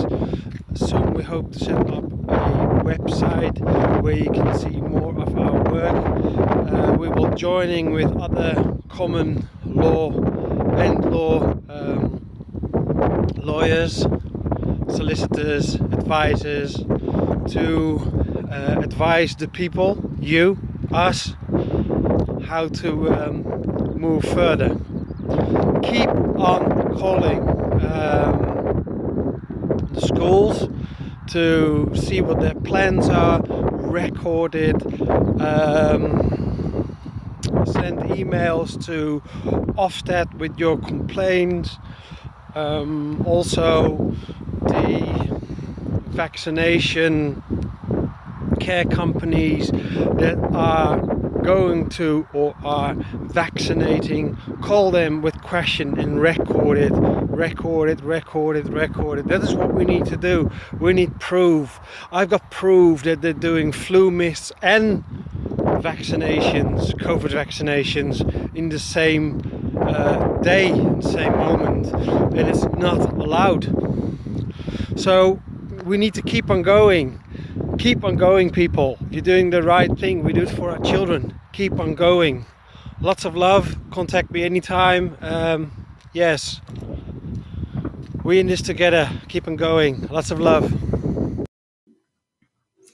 So there you go. So as you can see, lots of people are just doing loads and loads of things to try and make our children safe, working together. So that was a common law lawyer who is working with other lawyers, working through common law to try to protect children, all children, from what's going on. Our first duty as parents is to protect our children. And it's really good to see really good people standing up and getting something done. So yes, thank you very much, Jonathan, for sharing that. That's interesting. So Reboot says the NHS vaccination team came to my kid's school today. I've been hearing a lot of things about the NHS. I don't know quite if the changeover has happened yet. What are they called now? Aren't they the Health Security Agency or something? Does that not sound sinister as hell? To be precise, it isn't the NHS that they've rebranded. It is Health England, or one aspect of Health England.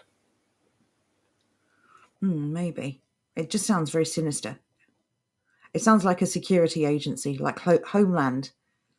You know, one of those. It just sounds corrupt. And again, everything is corrupt, I suppose.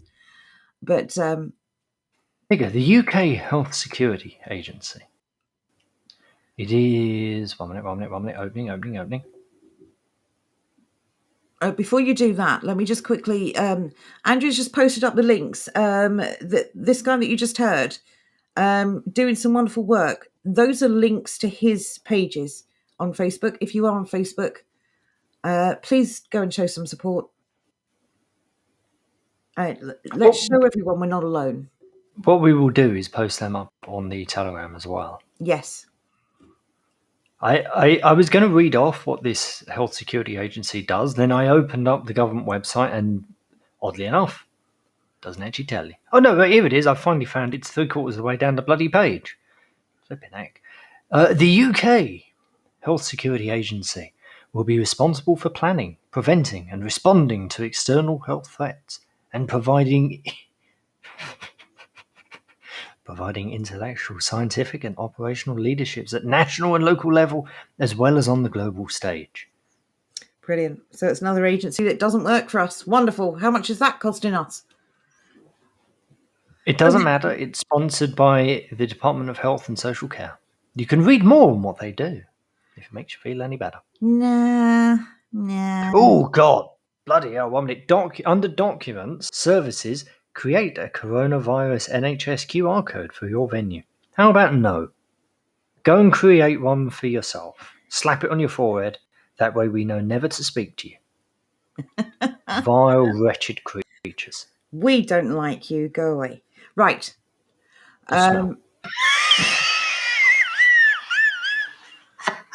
Yes, another mature take. This is why we fight. Brilliant.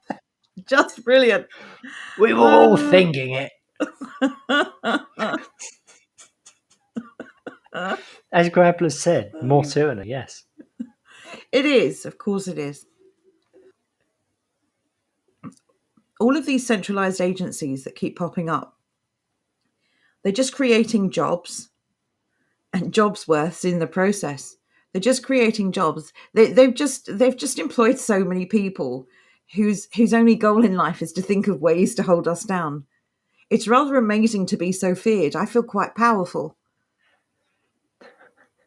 It's a very pleasant way of looking at it. Well, think about it. They wouldn't do all this if they thought that we were a pushover. Talking of the government, do you want to get on to the next article? Sure. Or did you have somewhere to go first? No.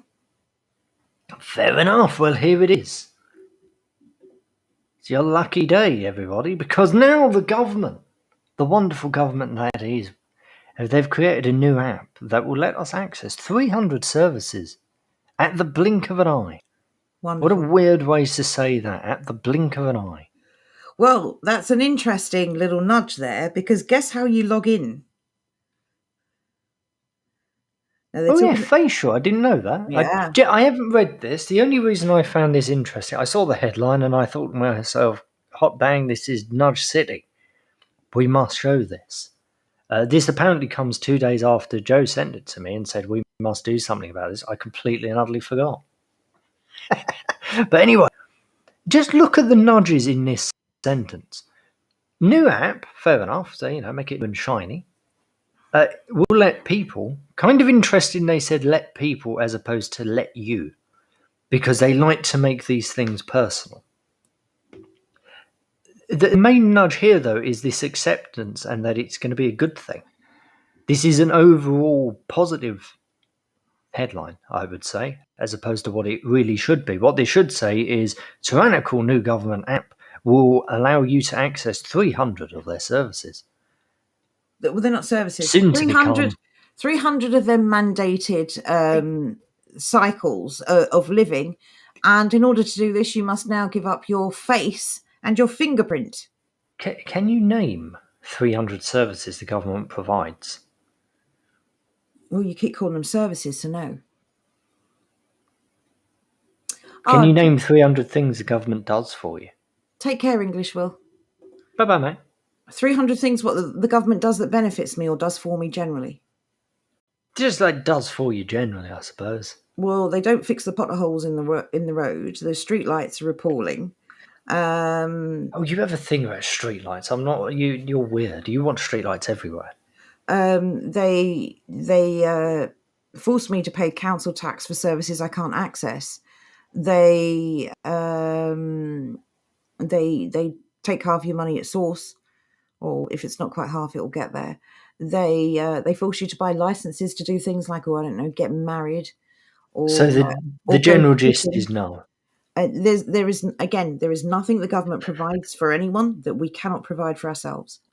Right, but the general gist is no, you cannot name 300 services the government allegedly provide. So 300 services they provide at all? No, not a chance. Maybe 5.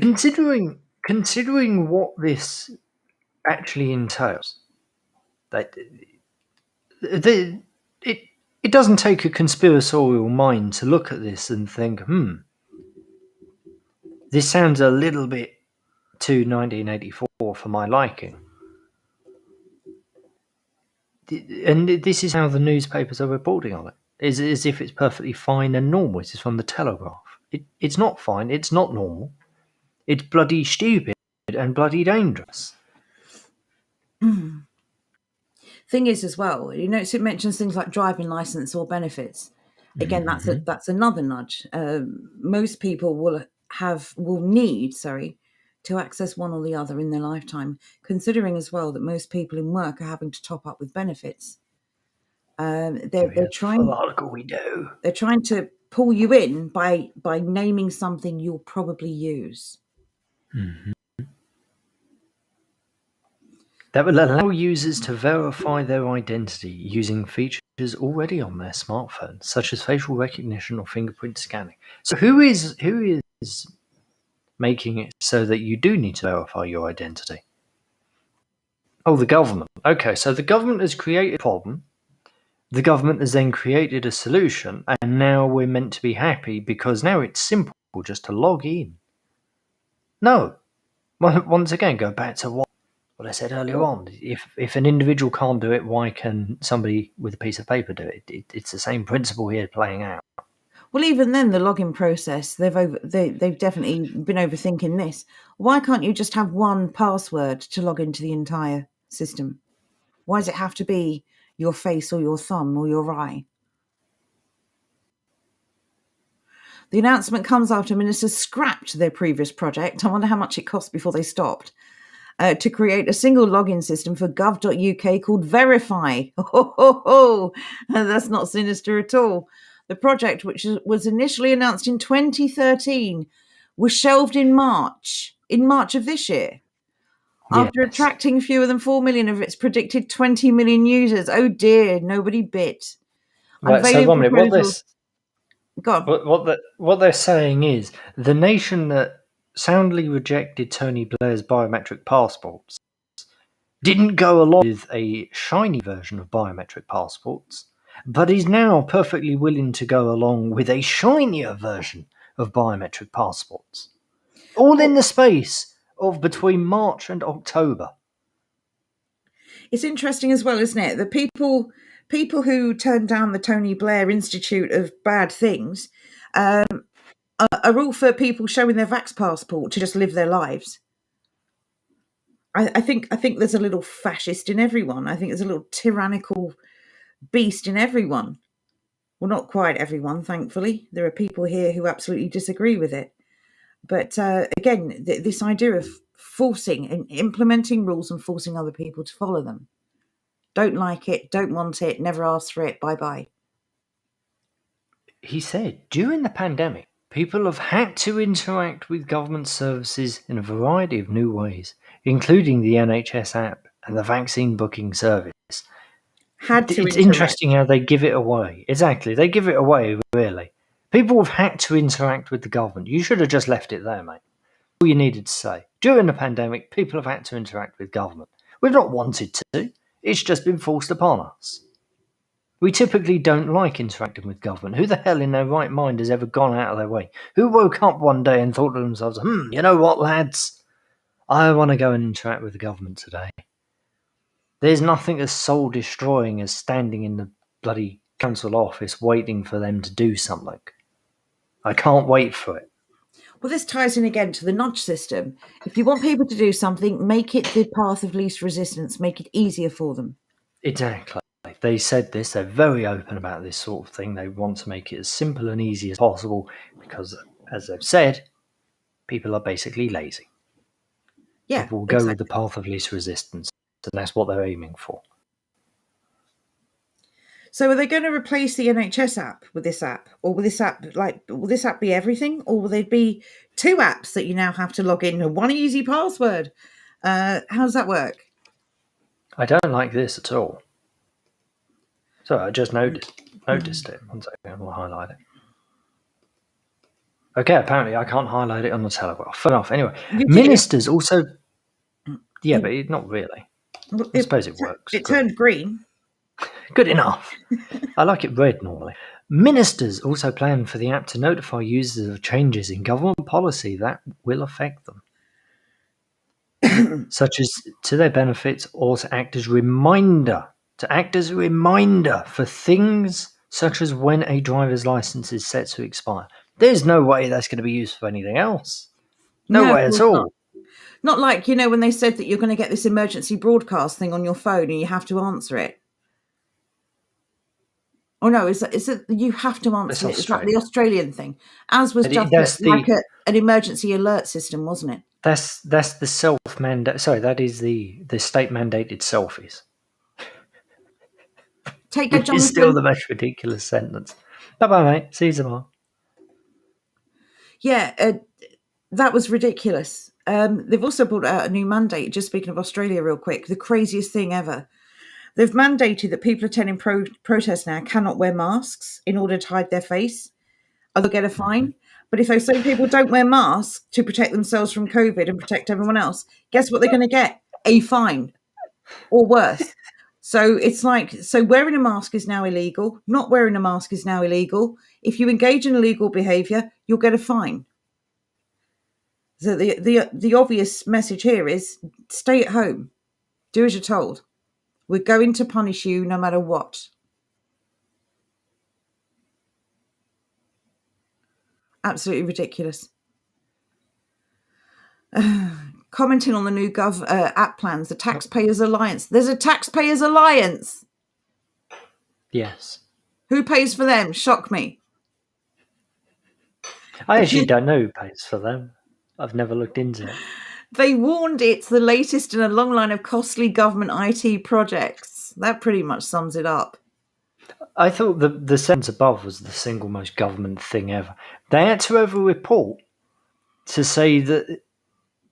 Where was the exact line? There you go. They had to have a report to say that expectations were over-optimistic from the start. Key targets have been badly missed and results simply not delivered. That's anyone with a brain cell. There's basically every report into the government ever. There's everybody's opinion into the government ever.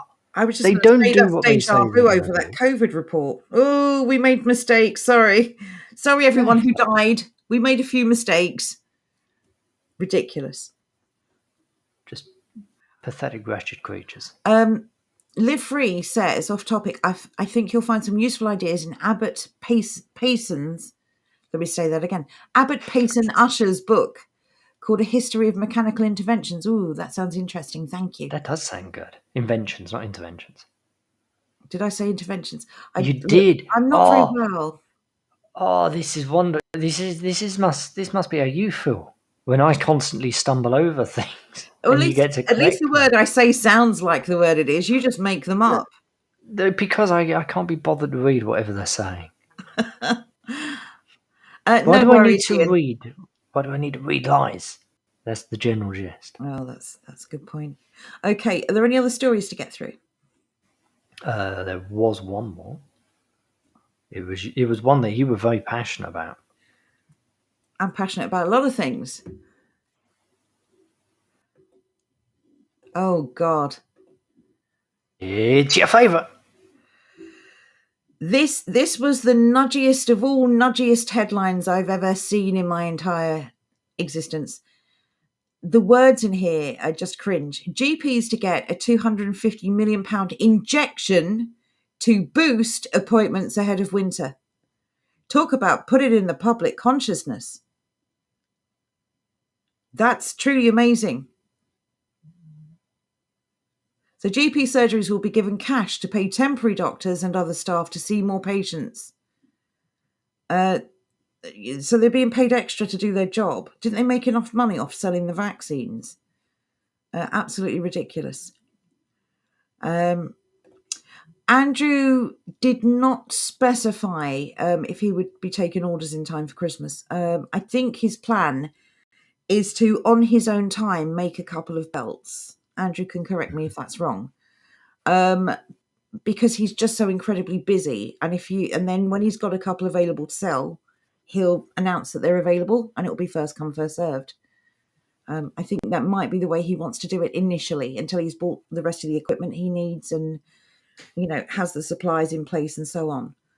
Because each one is being made by hand. As you can imagine, if you place an order for a belt that doesn't currently exist, it's going to take as long as it takes to make it. So in the meantime, we get to look at it. We do. That's still amazing. It's an awesome belt.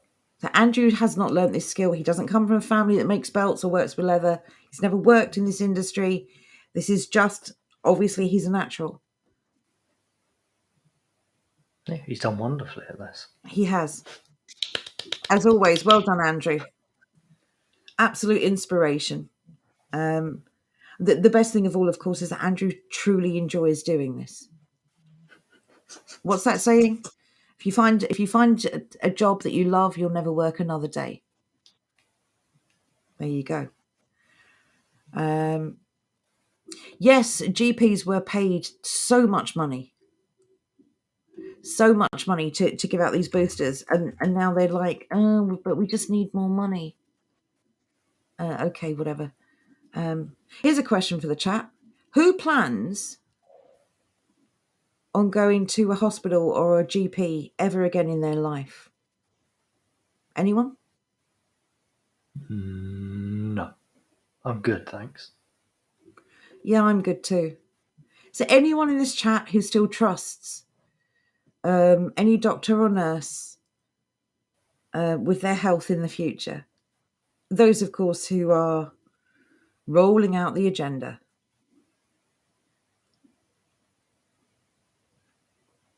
Yes, you do, Andrew. Everyone has said you do great work, and many people have said they want to buy that. Just make them. Just do the thing. The problem you've got, Andrew, is the quality of your work is so high. If you made rubbish belts, you'd have plenty of time to make each one because no one would really want one. Exactly. Look, everybody always asks you, when are you going to sell the belt? Meanwhile, when I do my whittling, no one's like, well, when you're selling that, lad, we got to buy it. In fairness, it's pretty clear that it's a belt. The last time you made a leaf, it looked like an upside down Christmas tree. I'm just saying. My general point is you can see people's genuine reaction towards Andrew as opposed to me. To be fair, though, oh my goodness, Rupert, Oh, there you go. are you being Rupert's done sarcastic it or now. just really kind? Can I have He's a broken the belt with system. Jordan's Whitland design on it, please? I don't know if I believe you. Hey, to be fair, that little design I had going yesterday, that was 10 out of 10. I like that a great deal. I look Yeah, forward to continuing that. that was impressive. Oh, Ian says, this will be for you, Andrew. I have the buckle. All I need is a strip of leather with 2 studs at the end to clip the buckle on. Original Levi 60s brass. I can provide an image. Please do. We'll put it up on our Discord, and we'll put it up on the Telegram. Definitely. And Andrew will definitely see it. Thank you for that. I can pop it on stream as well. Will. Just make the belts a little small and send sweets to your customers as a thank you. It's basically, you can cut your time in half. Just make kid-sized belts. It's fine. Or is he talking about the belts for the globalists? In which case, they only need about to be roughly the size of your neck, don't they? Mr. They are very 262. skinny people. No one's ever accused. That's a little harsh. If George made that belt, there's a danger of electrocution.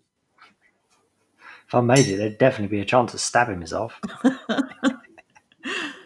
Anyway, yeah. Andrew obviously can answer for himself. The next time he's on stream, if anyone has questions about the belts or anything specific to Andrew, if you want to ask him direct, you can do it on Telegram. You can do it in the Discord.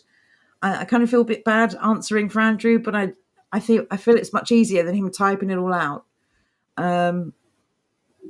Now this is what we're talking about.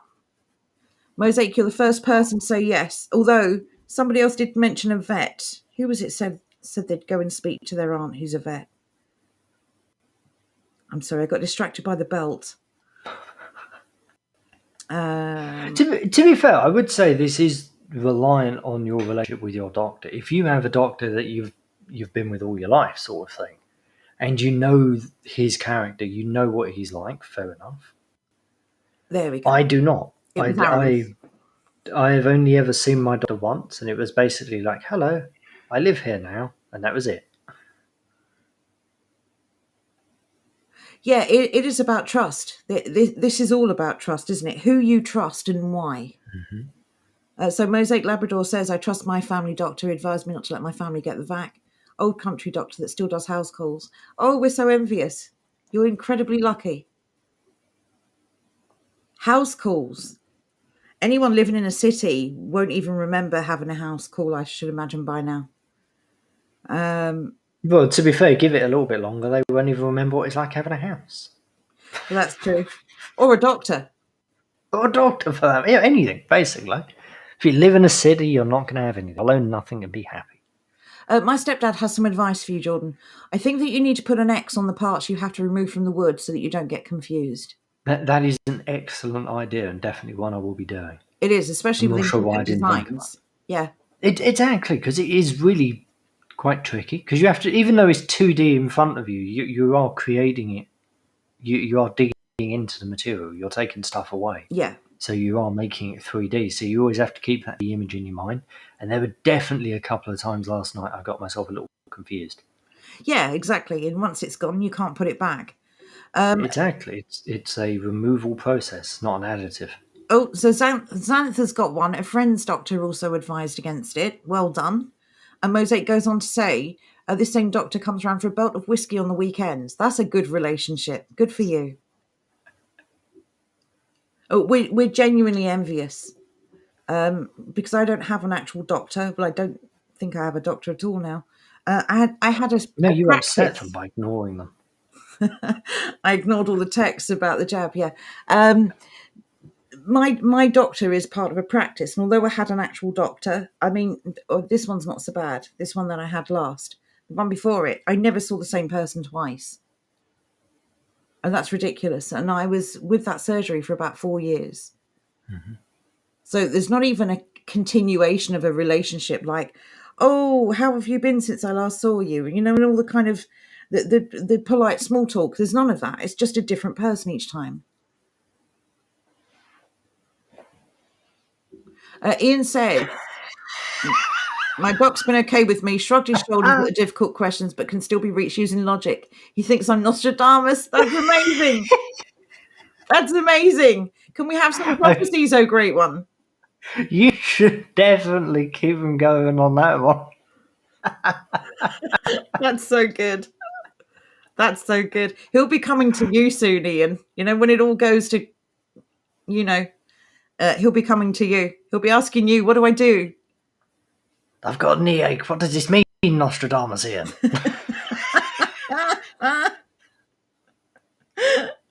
And then you can say, I'm not sure, but I'll tell you something. Princess Diana is going to die. Oh, wait, that happened. I'm late. I'm sorry. I'm very confused. There's so much future telling. I can't keep up. What you should do is get in now, start telling him that there's going to be a really bad harvest next year. And the only way you can avoid it the year after is if he gives you all his money. Because next year there's going to be a bad harvest, and once he's given you all his money, you can get out of there. Or tell him you've got an invisible bridge you want to sell. And it's going for a song, but only if he pays up now. Ha, Nostradamus. That's clever. My stepdad's not mean. That's so good. Right, okay. Yeah, we're getting towards the end of the show now. There we go. Yeah, very good for you. Same thing. It's just strangers. You asked if there was a locum you could be seen by. This is the point. They were actual doctors. They were employed by that surgery. These weren't locums flitting from one to the other. Like, how many freaking doctors in one surgery? It's ridiculous. Anyway, yes. So getting on to the point of the show, we've left this till last because we wanted to give people time to take the survey. If you haven't taken the survey, please take the survey because we want to discuss the results. Mm-hmm. Do you have it handy? Has everyone filled in the survey? Because it's really important that we understand our motivations. We understand what, I hate to use this word, but what triggers us. We've got to start doing something to safeguard our future and the future of our children. So we need to understand what the motivational triggers would be to make us do it. And that's the point of tonight. That sounds amazing. Amazing, Ian. I'm so pleased for you. That's a completely different story to most that we hear. Very pleased for you. Well done. Okay, so these are the results of the poll. It's completely anonymous. So you don't have to give away your reason. But we were talking about what started you on your journey. And this is why we've been talking a bit about emotion tonight, because I don't think there's really a negative emotion. It's just how you use it. Mm-hmm. So this is interesting, the way this has turned out. Only one person said hope for the future. Hopefully, as time goes on, more and more people would select that answer. Not that I'm trying to skew the answers at all. But we were talking about... I was going to say, it doesn't really matter what the motivation is. No, it doesn't. But I meant as time goes on and we start building the future we want, I'm hoping hope for the future will be the motivational factor, because we won't have all the anger. Like, we'll have moved away from it. We'll have gone past it. So anger at what they're doing or learning the truth. Now, we've all basically, when we were talking about this before the show, we've all basically come to the same conclusion that for many of us, not all of us, but for many of us, it started out with anger. And we're talking about before we started talking with one another. Mm-hmm. Because we understood something wasn't right. We understood things weren't fair, but we didn't quite understand why or who was behind it. So anger actually led to us learning the truth. So this worked out about the way I expected it to. Is anyone willing to share their actual moment, their actual epiphany when they decided that things were wrong and they needed to change? Or is anyone willing to name the event or the thing that they did or the thing that they saw or heard that made them start to go down a different path. And how many people started out with one of these aspects and ended up somewhere else? Because this is a journey at the end of the day, not a race. Will, I'm going to say for you, hope for the future, honestly, because you're just very sort of upbeat and positive.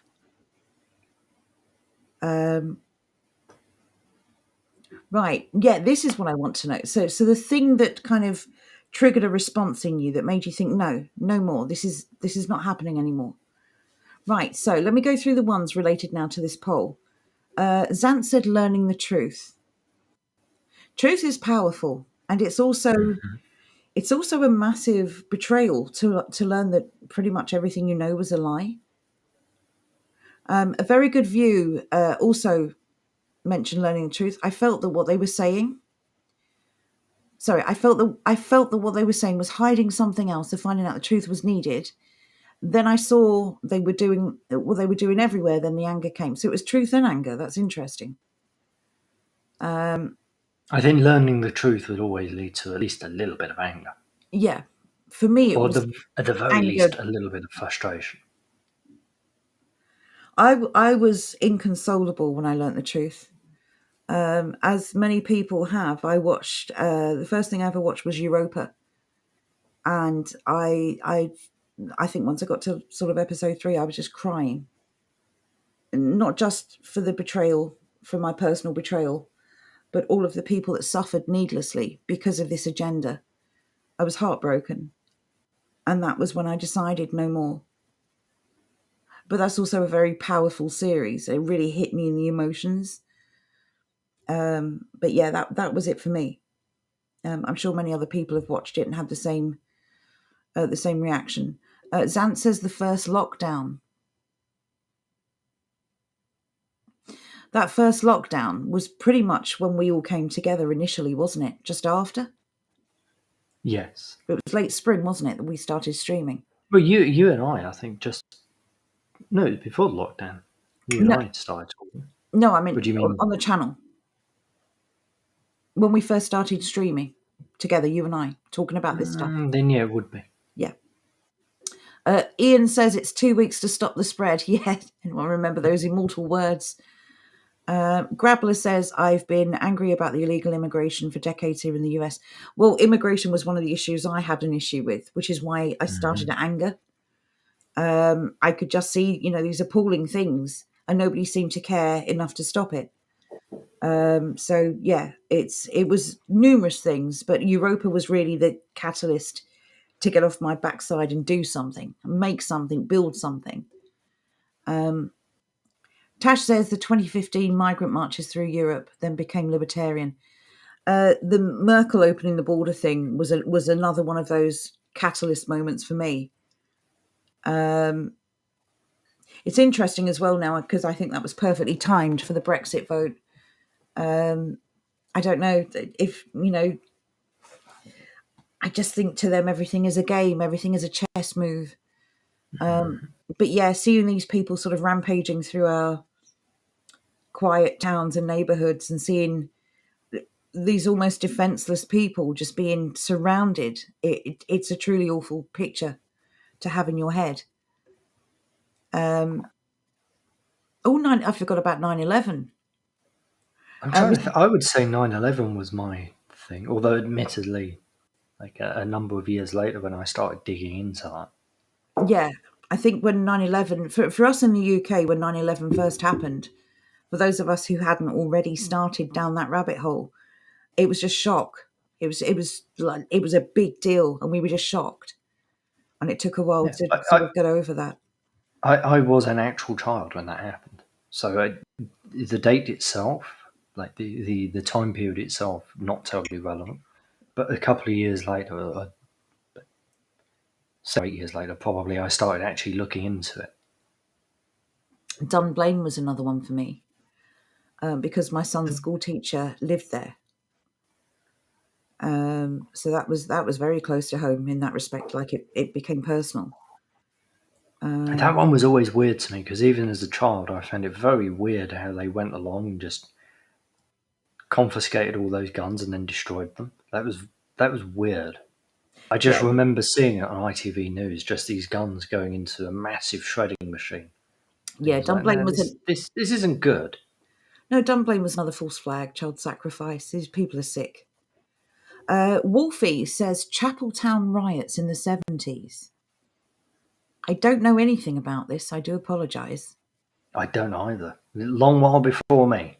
Wolfie, can you give us a bit more detail, please? And we'll like read it out on the screen.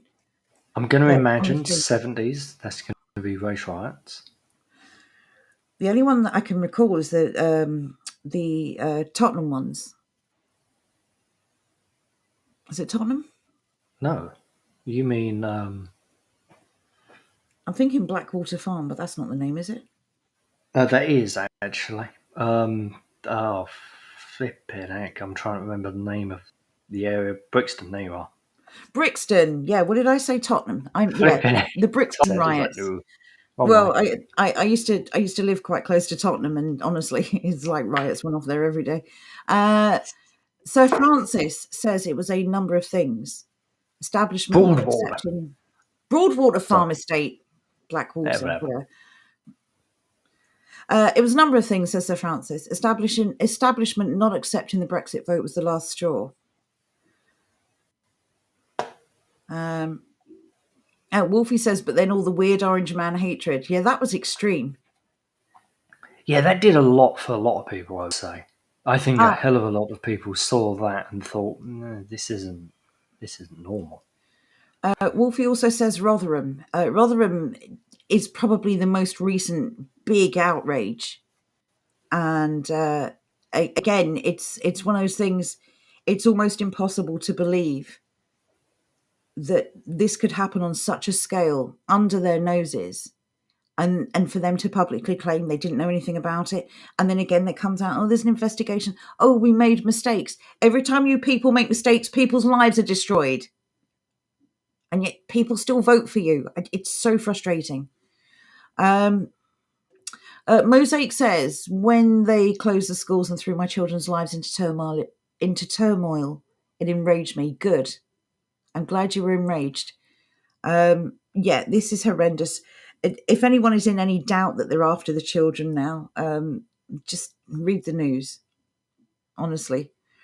9/11, yeah, another one for 9/11.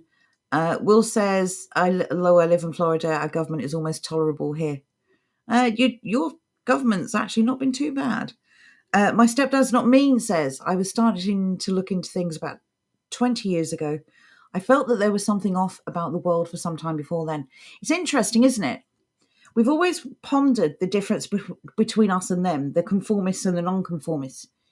Is it some innate sense of right and wrong? And I don't mean that moral versus immoral people, but recognizing when something isn't quite right. Is that the difference? I don't know. It's just one of those things I've always wondered. Like, if we could nail down the difference between us, why some people conform and why some people rebel? I don't know. Ian says, when I first saw that John Hopkins map and how they were using it, it truly was a case-demic. It was never a worldwide pandemic. I was disappointed how low they have pitched the propaganda. Allegedly. In Minecraft. Once again, keep in mind, Joe, the YouTube censors. Yeah. Well, I'm reading someone else's opinion here, so. Even so. It's really hard to stay positive, says Will, when you keep getting imprisoned in your homes. Yeah, and it is imprisoned. I mean, you can't just leave, can you? Yeah, I can't post that, Tom. Sorry. I cleaned my room like Jordan Peterson said, and then I found a book by a painter from somewhere. On a serious note, though, Tom is saying Building 7. Building 7, actually, I found that odd right from the word go. But the more I looked into it, the more Building 7 kept coming up. And like Building 7 didn't kill itself, basically. Zant says immigration rape gangs. It's interesting. A lot of the same things are coming up, which means a lot of people are noticing the same things. I refuse to believe it's just a tiny portion of the population. Mm-hmm. This is why we keep talking about growing and networking, because there are going to be millions of people who think like we do. Something is terribly wrong. The people in charge have, messed up for the last time. They can no longer be trusted. We must start to create a new system. Reboots mentioned it as well. The cover up of the thousands of girls, thousands, and they just turned a blind eye. Told them to shut up. Told them they asked for it. Told them they caused it. It wasn't just police, MPs, and the media either, was it? Social services were involved. But once again, it's all the same people. It's all the social engineers. Yeah.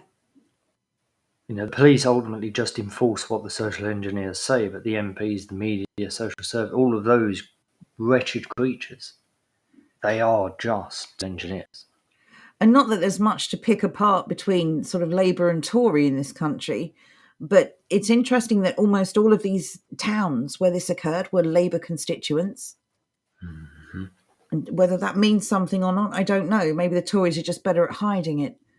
I still don't trust either party, not in any way, shape or form. A Very Good View says it was Agenda 21. Will says I had more of a slow awakening. Definitely started with 9/11 though. I think that was just a bigger deal the other side of the pond because it was personal. It was closer to home. Dunblane was awful. The children. Grabler says Lee Rigby. Lee Rigby, I think, probably came long after the kind of the initial Great Awakening, but that was still horrific. Mm-hmm. This was still someone going about his business, a private citizen. He wasn't on duty, and you're just not safe. And this is something to bear in mind. We are not safe. You've got to make sure that you are safe.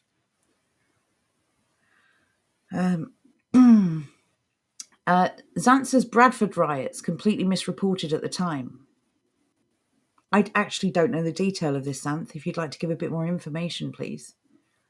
I know nothing about that at all. Again, I'm going to have to be careful with this one, Hasdak. I know exactly what you mean. Watching David Cole's docu on Versprung Dork Technic. There you go. I butchered that on purpose, so that the AI doesn't pick it up. Broadwater Farm. Thank you for confirming. Yes, got there in the end, didn't we? We knew what we meant. Johnny Red Pill Seed says Toxteth riots. What's all these blooming riots happening? I don't remember Toxteth. I don't know. I've never heard of any of these bloody things. What's going on? This really just brings up that meme phrase, doesn't it? If only you knew how bad things really were. I remember PC Keith Blakelock. That was appalling. He was actually a decent copper, from what I can recall. Severed head on a pike. I remember that, they cut his head off, didn't they? And Telford. Hashtag Telford riots, or are you talking about the rape gangs? I'm so confused now. There's so many riots. The rape gangs were... There was this implication when the media first started publicising these, that they were somehow all occurring within a fairly small vicinity in the north. When they released the full list of towns and counties, it was nationwide. I was genuinely shocked. Not shocked that it was happening, because, certain cultures. I was shocked that it had been covered up to such a large extent that no whistleblower had come forward, or no one from the press had investigated it. That was when I knew journalism was dead, honestly. Johnny Red Pill Seed 9/11.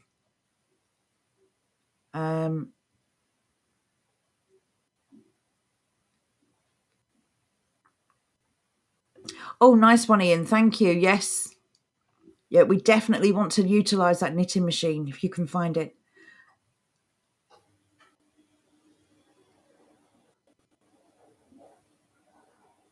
Yeah, Tash remembers the John Hopkins numbers. There were so many things with the recent situation. There were so many things.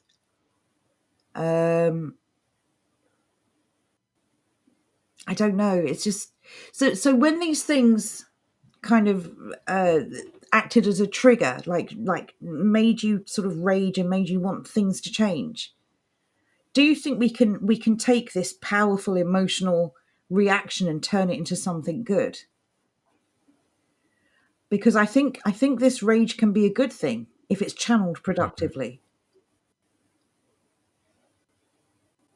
Because when we think about what's coming, and when we think about, I'm still convinced there is a finite window of opportunity here for us. I mean, the jackboots are now stamping their way through the streets. It won't be long before they're on the back of our necks. Ought we now to do something while there is still time to do something? And I think the only answer to that must be yes. It must be. So how can we help you to build community? Does anyone have any questions about it? Does anyone have any issues with it? Does anyone have any advice they want to share, or any advice they'd like to receive? Because we need to do this. This is not just about the Wardens community. This is not just about this group here. This is about each and every one of you and your families being safe. I still believe that we have always had the power to stop this. And this is why they deliberately destroyed our communities. They made it so that families lived apart from families, that friends lived apart from friends, that everyone's neighbours were strangers.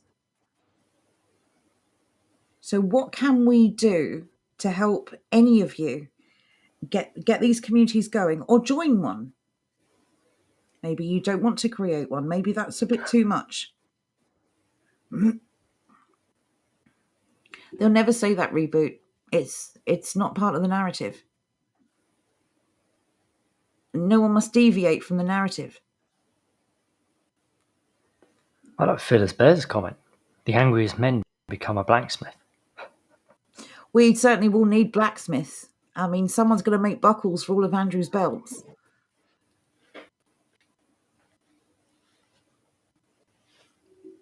Yep, saving seeds. What if anyone could set up their own little seed stand in your front garden? Or just start putting seeds through your neighbours' letterboxes, not just randomly, like... We'll get to know them. Get to know them and then start handing them out. Just give them a knock and just say, I've cultivated a lot of seeds from this summer's garden. And I've got this and this and this and this. I thought I'd see if you wanted any for next spring. That's the way you could do it. I wonder if it'd be worth us all doing something at the same time. Like having a set goal each week. What do we think about that? What's the easiest thing in the world to do that we could all do? I mean, handing out seeds is really easy and fairly inexpensive. Handing out seeds to people we already know, friends and what have you, because then it starts the conversation around that. Yeah. Because if people start to see, wait, there's been failed harvests now for the last good couple of years, and there's been yet more issues this year with such as the fertilizer shortage currently, that there's no way that your average person can look at this at the moment, see that we've had a number of years of, let's be kind and call them pleasant harvests as opposed to complete fails. Then look at what we've got today, which is fertilizer shortages, as well as see China, which has completely blocked the export of fertilizer. Your average person can't look at that and say everything is going to be good next year. That you would have to be an idiot to believe that. So what we need to do is get people on the same page. We don't talk about controversial subjects or personal opinions. Something like the seeds. Something like the seeds is a really great example of that. What are people going to say? Oh, look at that Nazi trying to give free seeds away. People say, what are you talking about? That's ridiculous. Are you crazy?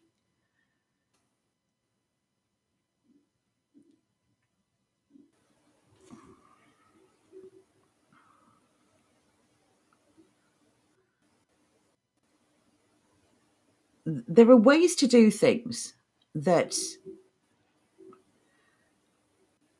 where we don't have to engage in any kind of confrontational ethical discussions. Anything in Shropshire? Is anyone else here in the chat in Shropshire? We're going to have to set up these groups again. But we also need you guys to bring people on board as well. People that know what's going on, people that share our views. I'm sorry to hear that, Hasdak. I know that some of the stands have had issues because some people... Look, there's nothing wrong with what stands want to do, as long as everyone agrees on what the goals are going to be beforehand. But the reality If you go... Sorry. I was just going to say, if you go to it with a different idea to what everybody else is going to, it's obviously not going to work out. Exactly. Your stand, like your community, is going to appeal to some people and not others. And if you're going there with the intention of protesting or holding up banners, and that's what you want to do, and that's how you feel that you can contribute, then that's fine. If you have a current stand, I mean, Hasdak, you're probably in a really good place right now. If anyone else in your stand feels the way you do, feels that community building is the key, maybe ask them to join you in another endeavour and build your own ward. You'll have a ward buddy, essentially. You could create some leaflets or something. We could help you with that. You could go put them through letterboxes. You could just go and together talk to your neighbours and tell them that you really want to build a close, tight-knit community because you're really concerned about what's coming, and it would be safer for all of you. Who's going to disagree with that?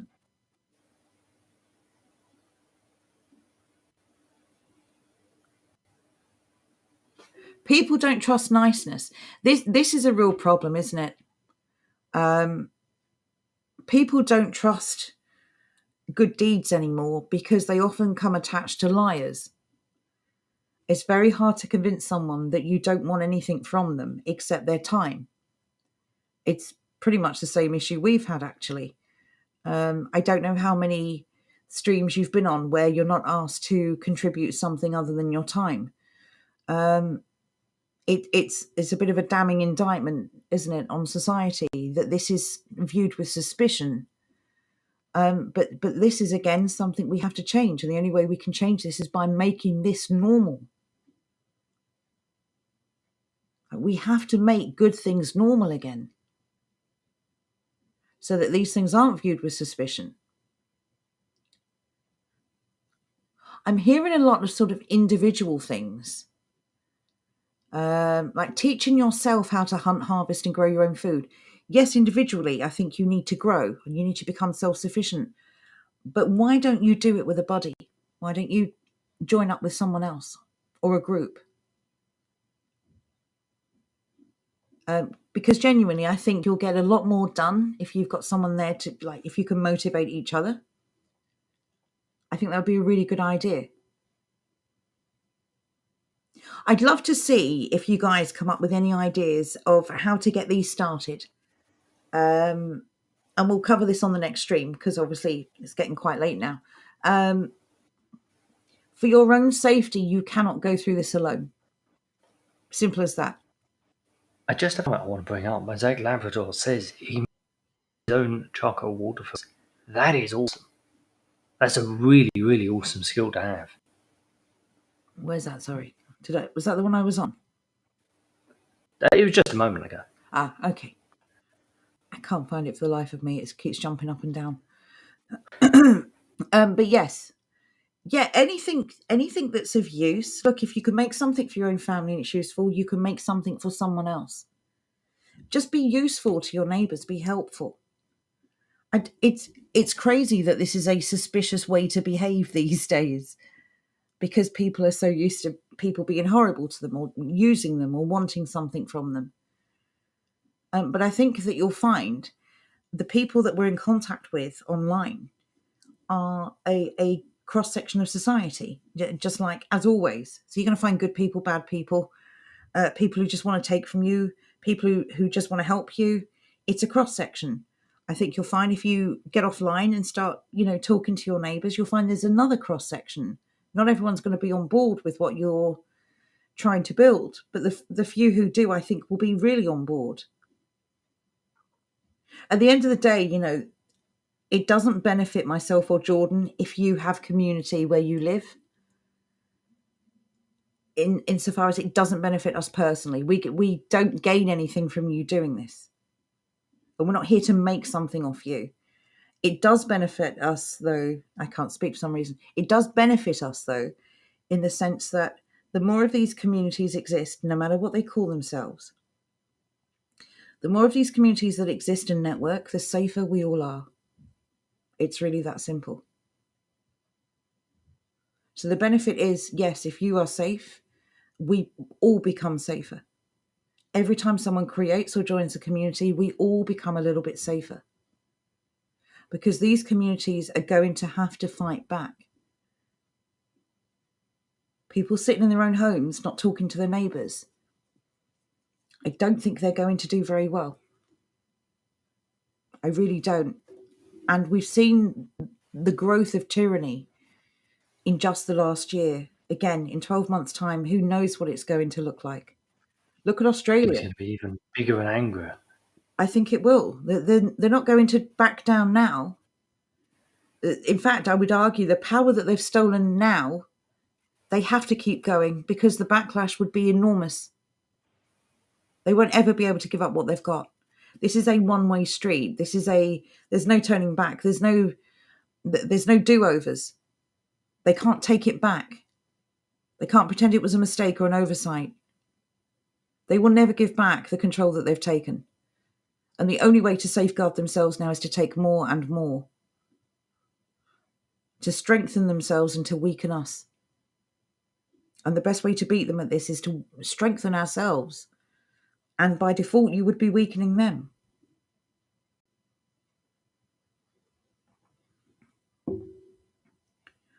So they can't back down and we can't afford to. We've got to do something now. We've got to turn all of these ideas and suggestions and theories and plans and fantasies in some cases, the folk's dead fantasy. We've got to start turning these into reality. And it doesn't really matter how we get there, as long as we get there. So I truly hope that you all have a really good think about this. And when we see you next Friday, we'll go through some of these ideas. A big thank you to everyone who took part in the poll. A big thank you to everyone who joined us this evening. It's always a pleasure to have you here. It's always a pleasure to read these comments. This is such a great community. Big thank you to Andrew, who has been spamming the link for the survey all evening. Andrew, what a star. Everyone else, be safe. It's Friday evening. Well, one minute. I'm not done. Oh, hang on. Sorry. Thank you. Graveler just said, I don't know how to build it. I've just posted the link for the Community Restoration Plan 1.0. There will be a 2.0 eventually. But that is a decent starting point, and we're improving upon that currently. Oh, I missed that. I do apologise. No, exactly. This is why you need me. Let me keep you. Okay. Yeah, I'm truly sorry I missed that. But yes, it's Friday night, so hopefully you all have a great weekend. Be safe, everyone, and we will see you next week, hopefully. Indeed. Bye for now. Take care.